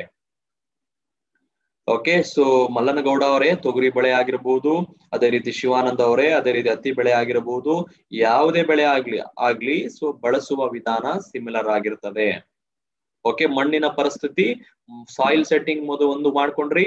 ಎರಡನೇದು ಹೇಳ್ದೆ, ಸ್ವಲ್ಪ ಎತ್ತರ ಬಂದ್ಮೇಲೆ ಮತ್ತೊಮ್ಮೆ ಅದು ಪ್ರಾಥಮಿಕ ಹಂತದಲ್ಲಿ ಮಗು ಬೆಳಿಬೇಕಾದ್ರೆ ನಾವು ಕೊಡಲ್ವಾ ಹಾರ್ಲಿಕ್ಸ್ ಬೂಸ್ಟ್ ಎಲ್ಲ ಕೊಡಲ್ವಾ, ಅದೇ ರೀತಿ ಚಿಕ್ಕ ಗಿಡಗಳಿದ್ದಾಗ ಚಿಕ್ಕ ಗಿಡಗಳಿಗೆ ಒಂದ್ಸಲ ಕೊಡ್ಬೇಕು. ಎಗೈನ್ ಅದಾದ ಒಂದು 15 ದಿವಸ ಅಥವಾ 3 ವಾರ ನೀವು ಗ್ಯಾಪ್ ಕೊಡ್ಬೋದು. ಬೇಕಾದ್ರೆ 3 ವಾರ ಗ್ಯಾಪ್ ಕೊಡಿ. 3 ವಾರಕ್ಕೆ ಒಂದು ಸಲ ಅದನ್ನ ಸ್ಪ್ರೇ ಮಾಡ್ತಾ ಹೋಗಿ. ಅಂಡ್ ವಿಶೇಷವಾಗಿ ಇನ್ನ 3ನೇ ಸ್ಟೇಜ್ ನಾನು ಯಾವಾಗ ಹೇಳ್ತೀನಿ ಅಂದ್ರೆ, ಹೂವುಗಳನ್ನ ಬಿಡಬೇಕಾದ್ರೆ ಅರ್ಥ ಮಾಡ್ಕೊಳ್ಳಿ. ಹೂವುಗಳು ಬಿಡ್ಬೇಕಾದ್ರೆ, ಇನ್ನೇನು ಹೂ ಬಿಡೋದಕ್ಕೆ ಸ್ಟಾರ್ಟ್ ಆಗ್ತಾ ಇದೆ, ಪ್ರೀ ಫ್ಲವರಿಂಗ್ ಸ್ಟೇಜ್ ಅಂತ ನಾವು ಇಂಗ್ಲಿಷ್ ಅಲ್ಲಿ ಕರಿತೀವಿ. ಸೊ ಪ್ರೀ ಫ್ಲವರಿಂಗ್ ಸ್ಟೇಜ್ ಅಲ್ಲಿ ವಿಶೇಷವಾಗಿ ನಾವು ಕಾಳಜಿ ವಹಿಸಲೇಬೇಕು. ಯಾಕಂದ್ರೆ ಹೂ ಬಿಡಬೇಕಾದ್ರೆ ಇಮ್ಮಿಡಿಯೇಟ್ ಆಗಿ ಕ್ರಮ ತಗೊಳ್ಳಿ. ಇನ್ನೇನು ಹೂ ಬಿಡ್ತಾ ಇದೆ ಅನ್ನೋದು ಆ ಸ್ಟೇಜ್ ಅಲ್ಲಿ ಹೊಡೆದಾಗ ಹೂವುಗಳು ಚೆನ್ನಾಗಿ ಬಿಡ್ತವೆ, ನಂಬರ್ಸ್ ಚೆನ್ನಾಗಿ ಇನ್ಕ್ರೀಸ್ ಆಗ್ತದೆ. ಈ 3ನೇ ಸ್ಟೇಜ್ ಅನ್ನ ಮರೆಯಕ್ ಹೋಗ್ಬೇಡಿ. ಇನ್ನ 4ನೇ ಸ್ಟೇಜ್ ಯಾವುದು ಅಂತ ಹೇಳಿದ್ರೆ, ಕಾಯಿ ಬಿಡ್ಬೇಕಾದ್ರೆ ಅಥವಾ ಧಾನ್ಯ ರೈಸ್ ಆಗ್ಬೇಕಾದ್ರೆ, ಸೊ ಭತ್ತದ ಗ್ರೈನ್ಸ್ ರೈಸ್ ಆಗ್ಬೇಕಾದ್ರೆ ಅಥವಾ ಕಾಯಿ ಬಿಡಬೇಕಾದ್ರೆ ಇದನ್ನ ಮನಸ್ಸಲ್ಲಿ ಇಟ್ಕೊಳ್ಳಿ. ಇನ್ನೇನು ಪಿಂದಿ ರೂಪದಲ್ಲಿ ಬರ್ತಾ ಇದೆ ಅಂತ ಹೇಳಿದಾಗ ಕಾಯಿ ಬಿಡೋದಕ್ಕೆ ಸ್ಟಾರ್ಟ್ ಆಗ್ತಾ ಇದೆ, ಆ ಸ್ಟೇಜ್ ಅಲ್ಲಿ ಒಂದು ಸಲ ಕೊಡಿ. ಯಾಕೆಂದ್ರೆ ಸೆಟ್ಟಿಂಗ್ ಆಗೋದಕ್ಕೆ, ಸೈಜ್ ಅನ್ನ ನಿರ್ಧಾರ ಮಾಡೋದಕ್ಕೆ, ಆ ಒಂದು ಫ್ರೂಟ್ ಸೆಟ್ಟಿಂಗ್ ಮಾಡೋದಕ್ಕೆ ಸೊ ಇದನ್ನ ನಾವು ಬಳಸುವಂತದ್ದು. ಭತ್ತಕ್ಕೂ ಕೂಡ ರೂಪ ಅವರೇ ಇದೇ ರೀತಿಯಲ್ಲೇ ಬಳಸುವಂತದ್ದು. ಸಾಯಿಲ್ ಸೆಟ್ಟಿಂಗ್, ಎರಡನೇದು ಪ್ರಾಥಮಿಕ ಹಂತ, 3ನೇದು ಎಗೇನ್ ಸೊ ಆ ಒಂದು ಹೂ ಬಿಡುವಂತ, ಅಂಡ್ 4ನೇದು ಧಾನ್ಯ ಗ್ರೈನ್ ಬಿಡಬೇಕಾದ್ರೆ. ಸೊ ಇದನ್ನ ನೆನಪಲ್ಲಿ ಇಟ್ಕೊಂಡು 4 ಅವಸ್ಥೆಯಲ್ಲಿ ನಾವು ಈ ಪ್ರಾಡಕ್ಟ್ ನ ಸಹಾಯವನ್ನ ನಾವು ತಗೋಬಹುದು. 4 ಅವಸ್ಥೆಯಲ್ಲಿ, 4 ಸಂದರ್ಭದಲ್ಲಿ ವಿಶೇಷವಾಗಿ ಇದನ್ನ ಬಳಸ್ಕೊಳ್ಳೋದ್ರಿಂದ ತುಂಬಾ ಹೆಲ್ಪ್ ಆಗ್ತದೆ. ಓಕೆ, ಸೊ 1 ಎಕರೆ ಜಮೀನಿಗೆ 200 ml ಅಂತ ಇದನ್ನ ಬಳಸ್ಕೊಳ್ಳುವಂತದ್ದು. 1 ಎಕರೆ ಜಮೀನಿಗೆ ಏನಕ್ಕೆ? ಮಣ್ಣಿಗೆ ಸಪೋರ್ಟ್ ಮಾಡೋದಕ್ಕೆ. ಇನ್ನ ಸ್ಪ್ರೇ ವಿಧಾನದ ಮೂಲಕ ನಾನು 3 ಸ್ಟೇಜ್ ಹೇಳಿದೆ. ಪ್ರಾಥಮಿಕ ಹಂತ ವೆಜಿಟೇಟಿವ್ ಸ್ಟೇಜ್, ಎರಡನೇದು ಪ್ರೀ ಫ್ಲವರಿಂಗ್ ಸ್ಟೇಜ್ ಹೂ ಬಿಡುವುದಕ್ಕಿಂತ ಮುಂಚೆ, ಅಂಡ್ 3ನೇ ಸ್ಟೇಜ್ ಅನ್ನ ನಾನು ಹೇಳಿದ್ದೆ, ಇನ್ನೇನು ಧಾನ್ಯ ಬಿಡ್ತಾ ಇದೆ, ಗ್ರೈನ್ಸ್ ಬರ್ತಾ ಇದೆ, ಆ ಸ್ಟೇಜ್ ಅಲ್ಲಿ ಇನ್ನೊಂದು ಸಲ ನೀವು ಅದನ್ನ ಮಾಡ್ಕೊಳ್ಳಿ. ಸೊ ಈ ರೀತಿ ಮಾಡೋದ್ರಿಂದ ಇಳುವರಿ ಚೆನ್ನಾಗಿ ಬರುತ್ತೆ, ಮಣ್ಣಿನ ಫಲವತ್ತತೆ ವೃದ್ಧಿ ಆಗತ್ತೆ. ಸೊ ಖಂಡಿತ ಒಂದು ಒಳ್ಳೆಯ ಇಳುವರಿ ತೆಗೆಯೋದಕ್ಕೆ ನಮಗೆ ಈ ಒಂದು ಉತ್ಪನ್ನ ನಮಗೆ ಸಹಾಯ ಮಾಡ್ತದೆ. ಅಂಡ್ ಇದೇ ರೀತಿ ವಿಶೇಷವಾಗಿ ಆಕ್ಚುಲಿ ಒಂದು ಅಡ್ವಾನ್ಸ್ಡ್ ಫಾರ್ಮುಲಾ ಇದೇ ಒಂದು ಗುಣಗಳನ್ನ ನಮ್ಗೆ ಹೆಲ್ಪ್ ಮಾಡೋದಕ್ಕೆ ಆಕ್ಟಿವ್ ಮ್ಯಾಕ್ಸ್ ಅನ್ನುವಂತಹ ಪ್ರಾಡಕ್ಟ್ ಅನ್ನ ಕೂಡ ನಮ್ಮ ಮೋದಿಕೆ ನಮಗೆ ಕೊಟ್ಟಿದೆ. ಅದನ್ನ ಕೂಡ ನಾವು ಬಳಸ್ಕೋಬಹುದು. ಸೊ ಇದು ಆಕ್ಟಿವ್ಸೈಮ್ ನಂತೆ ಇದು ಕೂಡ ಕಾರ್ಯನಿರ್ವಹಿಸುತ್ತೆ. ಸೊ ಇದನ್ನ ಬಯೋಸ್ಟಿಮ್ಯುಲೆಂಟ್ ಅಂತ ಹೇಳ್ತೀವಿ. ಸೊ ಪ್ಲಾಂಟ್ ಗ್ರೋತ್ ಆಗೋದಕ್ಕೆ, ಪ್ರೊಡಕ್ಟಿವಿಟಿ ಇಂಪ್ರೂವ್ ಮಾಡೋದಕ್ಕೆ, ಇಳುವರಿ ಚೆನ್ನಾಗಿ ತರೋದಕ್ಕೆ ಈ ಪ್ರಾಡಕ್ಟ್ ಅನ್ನ ಮೋದಿಕೆರವರು ನಮಗೆ, ಸೊ ಕಬ್ಬಿನ ಬೆಳೆಗೆ ಆಗಿರ್ಬೋದು, ಭತ್ತ, ರಾಗಿ, ಗೋಧಿ, ಜೋಳ ಎಲ್ಲದಕ್ಕೂ ನಾನು ಹೇಳಿದ ರೀತಿಯಲ್ಲೇನೆ ನೀವು ಬಳಸ್ಕೊಂಡ್ರೆ ಸಾಕು. ಓಕೆ, ಸೊ ಆಕ್ಟಿವ್ ಮ್ಯಾಕ್ಸ್ ಅನ್ನ ನಾವು ಇಲ್ಲಿ ವಿಶೇಷವಾಗಿ ಇಲ್ಲೂ ಕೂಡ ಅಷ್ಟೇ ಜರ್ಮಿನೇಷನ್ ಪ್ರಾಬ್ಲಮ್ ಅನ್ನ ಅವಾಯ್ಡ್ ಮಾಡೋದಕ್ಕೆ, ಅಂದ್ರೆ ಸರಿಯಾಗಿ ಮೊಳಕೆ ಹೊಡಿತಾ ಇಲ್ಲ, ಬೀಜ ಬಿತ್ತನೆ ಮಾಡದ್ಮೇಲೆ ವೇಸ್ಟ್ ಆಗ್ತಾ ಇದೆ, ಸೊ ಜರ್ಮಿನೇಟ್ ಆಗ್ತಾ ಇಲ್ಲ, ಬೀಜೋತ್ಪಾದನೆ ಆಗ್ತಾ ಇಲ್ಲ, ಸೊ ಗಿಡ ಪ್ಲಾಂಟೇಶನ್ ಗೆ ಹೆಲ್ಪ್ ಮಾಡೋದಕ್ಕೆ ಏನಾದ್ರೂ ಇದ್ರೆ ಹೇಳಿ ಅಂತ ಹೇಳಿದಾಗ ಆಕ್ಟಿವ್ ಮ್ಯಾಕ್ಸ್ ಖಂಡಿತ ಇಲ್ಲಿ ಹೆಲ್ಪ್ ಆಗ್ತದೆ. ಸಾಯಿಲ್ ಹೆಲ್ತ್ ಅನ್ನ ಇಂಪ್ರೂವ್ ಮಾಡ್ತದೆ, ಇಳುವರಿ ಚೆನ್ನಾಗಿ ತಂದ್ಕೊಡ್ತದೆ. ಅಂಡ್ ಗೊಬ್ಬರದ ಅವಶ್ಯಕತೆಯನ್ನ ಕಾಲಕ್ರಮೇಣ ನಮಗೆ ಕಡಿಮೆ ಮಾಡೋದಕ್ಕೆ ನಮಗೆ ಆಕ್ಟಿವ್ ಮ್ಯಾಕ್ಸ್ ಹೆಲ್ಪ್ ಆಗ್ತದೆ ಸ್ನೇಹಿತರೆ. ಇದನ್ನ ನಾವು ನೆನಪಲ್ಲಿ ಇಟ್ಕೋಬಹುದು. ಈ ಪ್ರಾಡಕ್ಟ್ ಅಲ್ಲಿ ಇರುವಂತಹ ವಿಶೇಷವಾದ ಒಂದು ಉಪಯೋಗ ಏನು ಅಂದ್ರೆ, ಇದರಲ್ಲಿ ಬಳಸಿರುವಂತಹ ಟೆಕ್ನಾಲಜಿ ನಮ್ಮ ಮಣ್ಣಲ್ಲಿ ಪೋಷಕ ಅಂಶಗಳು ಏನಿದೆ ಅದನ್ನ ಸರಿಯಾದ ಪ್ರಮಾಣದಲ್ಲಿ ನಮ್ಮ ಗಿಡಗಳಿಗೆ ಹೊಂದಿಸುವ ಕಾರ್ಯ ಮಾಡ್ಕೊಡ್ತದೆ. ಇದರಲ್ಲಿ ಏನಿದೆ ಅಂತ ಹೇಳಿದಾಗ ಮತ್ತೊಮ್ಮೆ ಹೇಳ್ತಾ ಇದ್ದೀನಿ, ಸೀವೀಡ್ ಅಗೈನ್. ಸಾವಯವ ಪೋಷಕಾಂಶಗಳ ಆಗರ.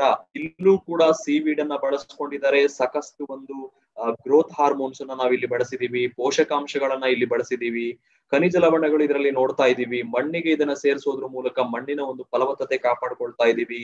ಈ ಸ್ಟೇಜ್ ಅಲ್ಲಿ ನಮಗೆ ಆಕ್ಟಿವ್ ಮ್ಯಾಕ್ಸ್ ಅನ್ನ ನಾವು ಬಳಸ್ಕೊಡುವಂತದ್ದು.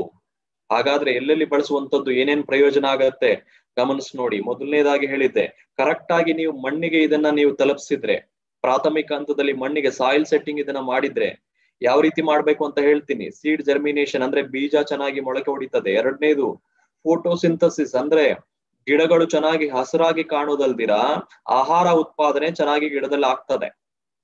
ಇನ್ನು ಮೂರನೇದು ಬೇರುಗಳು ಚೆನ್ನಾಗಿ ಸ್ಪ್ರೆಡ್ ಆಗ್ತದೆ, ರೂಟ್ ಗ್ರೋತ್ ಒಳ್ಳೆ ಸ್ಟಿಮ್ಯುಲೇಟ್ ಆಗ್ತದೆ. ನಾಲ್ಕನೇದು ಗಿಡಗಳಿಗೆ ಉಂಟಾಗುವಂತಹ ಒತ್ತಡವನ್ನ ತಡ್ಕೊಳ್ಳೋದಕ್ಕೆ ನಮ್ಗೆ ಇಲ್ಲಿ ಹೆಲ್ಪ್ ಆಗ್ತದೆ.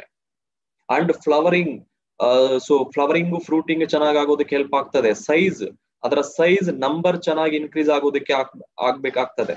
ಅಂಡ್ ಒಳ್ಳೆ ಇಳುವರಿ ತಂದ್ಕೊಡೋದಕ್ಕೂ ಕೂಡ ಆಗ್ತದೆ. ಇದು ಯಾವುದೇ ಗೊಬ್ಬರಗಳಿಗೆ ರಿಪ್ಲೇಸ್ಮೆಂಟ್ ಅಲ್ಲ. ನಾನು ಗೊಬ್ಬರ ಬಳಸೋದನ್ನ ಹಾಕ್ಲೇಬೇಕು, ಬಟ್ ಆ ಗೊಬ್ಬರಗಳು ಸಮರ್ಪಕವಾಗಿ ನಮ್ಮ ಜಮೀನಲ್ಲಿ ಬಳಸ್ಕೊಡೋದಕ್ಕೆ ಇದು ನಮಗೆ ಆಕ್ಟಿವ್ ಮ್ಯಾಕ್ಸ್ ಹೆಲ್ಪ್ ಆಗ್ತದೆ, ಆಕ್ಟಿವ್ ಝೈಮ್ ಹೆಲ್ಪ್ ಆಗ್ತದೆ. ಅಂಡ್ ಕಾಲಕ್ರಮೇಣ ಮಹೇಶ್ ಅವರೇ, ನೀವು ಬಳಸುವಂತಹ ಗೊಬ್ಬರದ ಪ್ರಮಾಣ ಏನಿದೆ ಕಡಿಮೆ ಮಾಡಬಹುದು. ಯಾಕೆಂದ್ರೆ ಯಾವಾಗ ನಾನು ಬಳಸಿದಂತಹ ಗೊಬ್ಬರನೇ ನನ್ನ ಮಣ್ಣಲ್ಲಿ ಚೆನ್ನಾಗಿ ಕಾರ್ಯನಿರ್ವಹಿಸ್ತಾ ಇದೆ, ಪದೇ ಪದೇ ನಾನು ಗೊಬ್ಬರ ಹಾಕ್ಬೇಕಾದ ಅವಶ್ಯಕತೆ ಬರೋದಿಲ್ಲ. ನನ್ನ ಮಣ್ಣಲ್ಲಿ ಸಾವಯವ ಜೈವಿಕ ಅಂಶಗಳು ಯಾವಾಗ ವೃದ್ಧಿ ಆಗತ್ತೆ, ಕಾಲಕ್ರಮೇಣ ನಾನು ಗೊಬ್ಬರಗಳನ್ನ ಕಡಿಮೆ ಮಾಡಬಹುದು. ನನ್ನ ಭೂಮಿ ಪರಿವರ್ತನೆ ಆಗುತ್ತೆ. That is the possibility. Active Max ನ ಒಂದು ದೂರವಾಗಿ ನಾನು ದೂರ ಆಲೋಚನೆ ನಾನು ಮಾಡೋದಾದ್ರೆ ನನ್ನ ಭೂಮಿ ಪರಿವರ್ತನೆ ಆಗೋದ್ರಿಂದ ಅನವಶ್ಯಕವಾಗಿ ನಾನು ಹಾಕ್ಬೇಕಾದಂತಹ ಗೊಬ್ಬರದ ಪ್ರಮಾಣ ಕಡಿಮೆ ಮಾಡ್ಕೋಬಹುದು. ಈ ಮೂಲಕ ನಾನು ಬೆನಿಫಿಟ್ ಅನ್ನ ತಗೋಬಹುದು. ಕಂಪ್ಲೀಟ್ ಆಗಿ ರೀಪ್ಲೇಸ್ ಮಾಡಬಾರ್ದು. ಬಟ್ ಮತ್ತೊಮ್ಮೆ ಅರ್ಥ ಮಾಡಿಸ್ತಾ ಇದ್ದೀನಿ. ಇದರ ಪ್ರಮೇಯ ಅಥವಾ ಇದನ್ನ ಬಳಸುವ ಒಂದು ಸ್ಟೇಜಸ್ ಅಥವಾ ಯಾವ ಹಂತದಲ್ಲಿ ನಾನು ಇದನ್ನ ಬಳಸ್ಕೋಬಹುದು, ಇಲ್ಲ ನಿಮ್ಮ ಕಣ್ಮುಂದೆ ಕಾಣಿಸ್ತಾ ಇದೆ. ನಾನು ಅವಾಗೆ ಹೇಳಿದೆ, ಪ್ರಾಥಮಿಕ ಹಂತ. ಎರಡನೇದು ಫ್ಲವರ್ ಇನಿಷಿಯೇಷನ್, ಹೂವು ಬಿಡುವ ಒಂದು ಕಾಲ. ಮೂರನೇದು ಫ್ರೂಟ್ ಸೆಟ್ಟಿಂಗ್ ಸ್ಟೇಜ್ ಅಲ್ಲಿ, ಅದಕ್ಕಿಂತ ಮುಂಚೆ ಉಳುಮೆ ಮಾಡಿದ ನಂತರ ನಿಮ್ಮ ಸಾಯಿಲ್ ಸೆಟ್ಟಿಂಗ್ ಅನ್ನ, ಮಣ್ಣನ್ನ ನೀವು ರೆಡಿ ಮಾಡಬೇಕಾದ್ರೆ, ಭೂಮಿಯನ್ನ ಹದ ಮಾಡ್ಕೋಬೇಕಾದ್ರೆ ಅವಾಗ ಕೂಡ ನೀವು ಇದನ್ನ ಬಳಸ್ಕೋಬಹುದು. ಬಳಸುವ ವಿಧಾನ ಹೇಗೆ? ಸ್ಪ್ರೇ ಮಾಡುವ ಹಂತದಲ್ಲಿ, ಸ್ಪ್ರೇ ಮಾಡುವ ವಿಧಾನದಲ್ಲಿ 1 ಲೀಟರ್ ನೀರಿಗೆ 1 ml ಅಂತೆ ಈ ಉತ್ಪನ್ನವನ್ನ ಬಳಸಿಕೊಳ್ಳುವಂತದ್ದು. 1 ಲೀಟರ್ ನೀರಿಗೆ 1 ml ಅಂತೆ ನಾವು ಬಳಸ್ಕೊಳ್ಳುವಂತದ್ದು. ಅದೇ ರೀತಿ ಯಾವ ವ್ಯಕ್ತಿಗಳು, ಯಾವ ರೈತರು, ಎಸ್ಪೆಷಲಿ ನಾವು ಈ ಧಾನ್ಯಗಳು ಬಿಡಬೇಕಾದ್ರೆ, ಗ್ರೈನ್ಸ್ ಬಿಡಬೇಕಾದ್ರೆ, ಕಾಳುಗಳು ಬಿಡಬೇಕಾದ್ರೆ ಅಥವಾ ಕಾಯಿ ಬಿಡಬೇಕಾದ್ರೆ ಆ ಸ್ಟೇಜ್ ಅಲ್ಲಿ ಮಾತ್ರ ಸ್ವಲ್ಪ ಜಾಸ್ತಿ ಕೊಡ್ಬೇಕು. 2 ml 1 ಲೀಟರ್ ನೀರಿಗೆ ಅದನ್ನ ಮಿಕ್ಸ್ ಮಾಡಿಕೊಂಡು ನೀವು ಖಂಡಿತ ಸ್ಪ್ರೇ ಮಾಡೋದ್ರ ಮೂಲಕ ಭತ್ತಕ್ಕೂ ಬಳಸಿ, ದ್ರಾಕ್ಷಿ ತೋಟಕ್ಕೂ ಬಳಸಿ, ಅಥವಾ ದಾಳಿಂಬೆ ತೋಟಕ್ಕೂ ಬಳಸಿ, ಎಲ್ಲಾ ಬೆಳೆಗಳಿಗೂ ಸೂಕ್ತವಾಗಿದೆ. ಇಳುವರಿ ಅಂತ ಎಲ್ಲಿ ಎಕ್ಸ್ಪೆಕ್ಟ್ ಮಾಡ್ತೀರಾ? ಹಚ್ಚ ಹಸಿರಾದ ಒಂದು ಅಪಿಯರೆನ್ಸ್ ಬೇಕು ಅಂತ ಎಲ್ಲಿ ಎಕ್ಸ್ಪೆಕ್ಟ್ ಮಾಡ್ತೀರಾ? ಗಿಡದ ಒಂದು ಬೆಳವಣಿಗೆ ಎಲ್ಲಿ ಎಕ್ಸ್ಪೆಕ್ಟ್ ಮಾಡ್ತೀರಾ? ಮಣ್ಣಿನ ಫಲವತ್ತತೆ ಎಲ್ಲಿ ಬೇಕಾಗುತ್ತೆ ಅಲ್ಲಿ ಎಲ್ಲಾ ಕಡೆನೂ ನಾನು ಈ ಪ್ರಾಡಕ್ಟ್ ಅನ್ನ ಬಳಸ್ಕೋಬಹುದು. ಬೀಜೋಪಚಾರ ಮಾಡುವ ಒಂದು ಪ್ರಮೇಯಗಳಲ್ಲಿ ಯಾವ ಬೆಳೆಗಳಲ್ಲಿ ನೀವು ಬೀಜೋಪಚಾರ ಮಾಡ್ಬೇಕು ಅಂತ ಅನ್ಕೊಳ್ತೀರಾ, ಬೀಜೋಪಚಾರ ಮಾಡುವ ವಿಧಾನ ಅಂದ್ರೆ ಈ ಆಕ್ಟಿವ್ ಝೈಮ್ ನ ಅಥವಾ ಆಕ್ಟಿವ್ ಮ್ಯಾಕ್ಸ್ ನ ಮೂಲಕ ಅಂತ ಹೇಳಿದ್ರೆ 1 ಲೀಟರ್ ನೀರಿಗೆ ಜಸ್ಟ್ 3 ml ಆಕ್ಟಿವ್ ಮ್ಯಾಕ್ಸ್ ಅನ್ನ ನೀವು ಮಿಕ್ಸ್ ಮಾಡಿಕೊಂಡು ಆ ಒಂದು ಸೊಲ್ಯೂಷನ್ ಅನ್ನ ರೆಡಿ ಮಾಡ್ಕೋಬೇಕಾಗತ್ತೆ. ಬೀಜೋಪಚಾರ ಮಾಡಲು ಬಯಸುವಂತಹ ಬೀಜಗಳನ್ನ 10 ನಿಮಿಷಗಳ ಕಾಲ, ಇಲ್ಲ ಗರಿಷ್ಠ 15 ನಿಮಿಷಗಳ ಕಾಲ ಅದರಲ್ಲಿ ನೆನೆಸಿಟ್ಟು, ತದನಂತರ ನೆರಳಲ್ಲಿ ಅದನ್ನ ಹಾರಿಸಿ, ಅಂದ್ರೆ ಅದನ್ನ ಒಣಗಿಸಿ, ನೆರಳಲ್ಲಿ ಅದನ್ನ ಒಣಗಿಸ್ಬಿಟ್ಟು ತದನಂತರ ನೀವು ಮುಂದಿನ ಕಾರ್ಯಕ್ರಮಕ್ಕೆ ಹೋಗ್ಬೋದು. And seed coating, so seed coating ಅನ್ನ ಕೂಡ ನಾವು ನೋಡ್ಬೇಕಾಗತ್ತೆ. ಕೋಟಿಂಗ್ ಮಾಡಲು ಇಚ್ಛಿಸುವಂತಹ ನನ್ನ ರೈತರು ಯಾರಿದ್ದಾರೆ, ಸೊ ಎಸ್ಪೆಷಲಿ ಆ ಒಂದು ಕವರ್ ಅಲ್ಲಿ ಏನ್ ತರ್ತೀರಾ, ಆ ಒಂದು ಸೀಡ್ಸ್ ಏನ್ ತರ್ತೀರಾ, ಪಾಲಿ ಬ್ಯಾಗ್ ಅಲ್ಲಿ ಏನ್ ತರ್ತೀರಾ, 1 kg ಪಾಲಿ ಬ್ಯಾಗ್ ಅನ್ನ ನಾವು ಇಲ್ಲಿ ಕನ್ಸಿಡರ್ ಮಾಡ್ಕೊಂಡು 3 ml ಅನ್ನ ನೇರವಾಗಿ ನಾವು ಆಕ್ಟಿವ್ಸೈಮ್ ಅನ್ನ ನೇರವಾಗಿ ಅದ್ರೊಳಗೆ ಹಾಕಕ್ಕೆ ಹೇಳ್ತೀವಿ. ಅದನ್ನ ಚೆನ್ನಾಗಿ ಅದನ್ನ ಮಿಕ್ಸ್ ಮಾಡೋದಕ್ಕೆ ನಾವು ಹೇಳ್ತೀವಿ. ಆ ಮೂಲಕ ನಾವು ಸೀಡ್ ಕೋಟಿಂಗ್ ಕೂಡ ನಾವು ಮಾಡಬಹುದು. ಸೊ ಸೀಡ್ ಕೋಟಿಂಗ್ ಒಂದು ಕಡೆ ನಡೀತಾ ಇದೆ. ಇನ್ನೊಂದು ಸೀಡ್ ಟ್ರೀಟ್ಮೆಂಟ್ ಅಥವಾ ಬೀಜೋಪಚಾರಕ್ಕೆ ನಾನು ಬಳಸೋದು ಹೇಗೆ ಅಂತ ಹೇಳಿದೀನಿ. ಈವನ್ ರೂಟ್ ಡಿಪ್ಪಿಂಗ್ ಮೆಥಡಾಲಜಿ ಕೂಡ, ಸೊ ಬೇರಿಗೆ ನೀವು ಉಪಚಾರ ಕೊಡಬೇಕು, ರೂಟ್ ಟ್ರೀಟ್ಮೆಂಟ್ ಕೊಡಬೇಕು ಅಂದ್ರೂ ಕೂಡ 3% ಸೊಲ್ಯೂಷನ್ ಅನ್ನ ರೆಡಿ ಮಾಡಿಕೊಂಡು 5 ನಿಮಿಷಗಳ ಕಾಲ ಆ ಒಂದು ಡೈಲ್ಯೂಷನ್ ಮಾಡಿರುವಂತಹ ಒಂದು ಸೊಲ್ಯೂಷನ್ ಅಲ್ಲಿ ಬೇರುಗಳನ್ನ ಅದ್ದಿ ಇಡತಕ್ಕದ್ದು 5 ನಿಮಿಷಗಳವರೆಗೂ. ತದನಂತರ ನೀವು ಮುಂದಿನ ಪ್ರೊಸೀಜರ್ ಅನ್ನ ಕಂಟಿನ್ಯೂ ಮಾಡಬಹುದು. ಸೊ ಬೀಜೋಪಚಾರಕ್ಕೂ ಯೋಗ್ಯವಾದಂತದ್ದು, ಸೊ ಕೋಟಿಂಗ್ ಕೂಡ ಯೋಗ್ಯವಾದಂತದ್ದು, ಹಾಗೂ ರೂಟ್ ಡಿಪ್ಪಿಂಗ್ ಕೂಡ ನಮಗೆ ಯೋಗ್ಯವಾದ ಒಂದು ರೀತಿಯಲ್ಲಿ ಆಕ್ಟಿವ್ ಮ್ಯಾಕ್ಸ್ ವರ್ತಿಸುತ್ತೆ. ಸೊ ಇದನ್ನ ನಾವು ಎಲ್ಲಾ ರೂಪದ ಬೆಳೆಗಳಿಗೂ ನಾವು ಬಳಸ್ಕೋಬಹುದು. ಸೊ ಇಷ್ಟು ಹೇಳ್ತಾ ನಮ್ಮ ಒಟ್ಟಾರೆ ಬೆಳೆಗಳ ಇಳುವರಿಯನ್ನ ಇಂಪ್ರೂವ್ ಮಾಡೋದಕ್ಕೆ, ಪ್ರಾಫಿಟ್ ಅನ್ನ ತಂದು ಕೊಡೋದಕ್ಕೆ ಮೆಣಸು ಬೆಳೆಗಾರರಿಗೂ ಕೂಡ ಖಂಡಿತ ಇದನ್ನ ಮಾಡಬಹುದು. ಸೊ ಬಳಸ್ ನೋಡಿ, ಪ್ಯಾಚ್ ಟೆಸ್ಟ್ ಮಾಡಿ, ಟ್ರಯಲ್ಸ್ ಮಾಡಿ, ನಿಮಗೆ ಗೊತ್ತಾಗ್ತದೆ. ಸಣ್ಣ ಏರಿಯಾಗಳಿಗೆ ಇದನ್ನ ಬಳಸೋದಕ್ಕೆ ಟ್ರಯಲ್ ಮಾಡಿ, ಖಂಡಿತ ಇದರ ಒಂದು ಬೆನಿಫಿಟ್ ಅನ್ನ ಸಾಕಷ್ಟು ನೋಡ್ತೀರಾ ಅಂತ ಹೇಳ್ತಾ ನನ್ನ ಈ ಒಂದು ಕಾರ್ಯಕ್ರಮ ಅಥವಾ ಈ ಪ್ರೆಸೆಂಟೇಶನ್ ಅನ್ನ ಇಲ್ಲಿಗೆ ನಿಲ್ಲಿಸ್ತೀನಿ. ಒಂದಷ್ಟು ಪ್ರಶ್ನೆಗಳನ್ನ ನೋಡೋಣ. ಆಕ್ಚುಲಿ ಕೆಲವೊಂದು ಟೆಸ್ಟಿಮೋನಿಯಲ್ಸ್ ಕೂಡ ಇಲ್ಲಿ ಪೋಸ್ಟ್ ಮಾಡಿದ್ದಾರೆ. ರೇಷ್ಮೆ ಬೆಳೆಗೆ ಉಪಯೋಗ ಮಾಡಿದ್ದು ಎಲೆಗಳು ಚೆನ್ನಾಗಿ ಬೆಳೆದಿವೆ ಅಂತ ನಮ್ಮ ಪ್ರಭು ಅವರು ಹಾಕಿದ್ದಾರೆ. ಅದೇ ರೀತಿ ಸಾಕಷ್ಟು ಜನ ಮೆಣಸು ಬೆಳೆಗಾರರು, ಸೊ ನಮ್ಮ ಮೆಣಸಿನ ಬೆಳೆ ಚೆನ್ನಾಗಿದೆ ಅಂತ ಹಾಕಿದ್ದಾರೆ. ಹೆಸರು ಕಾಳು ಚೆನ್ನಾಗಿ ಬಂದಿದೆ ಅಂತ ಸಾಕಷ್ಟು ಜನ ಇಲ್ಲಿ ಪೋಸ್ಟ್ ಮಾಡಿದ್ದಾರೆ.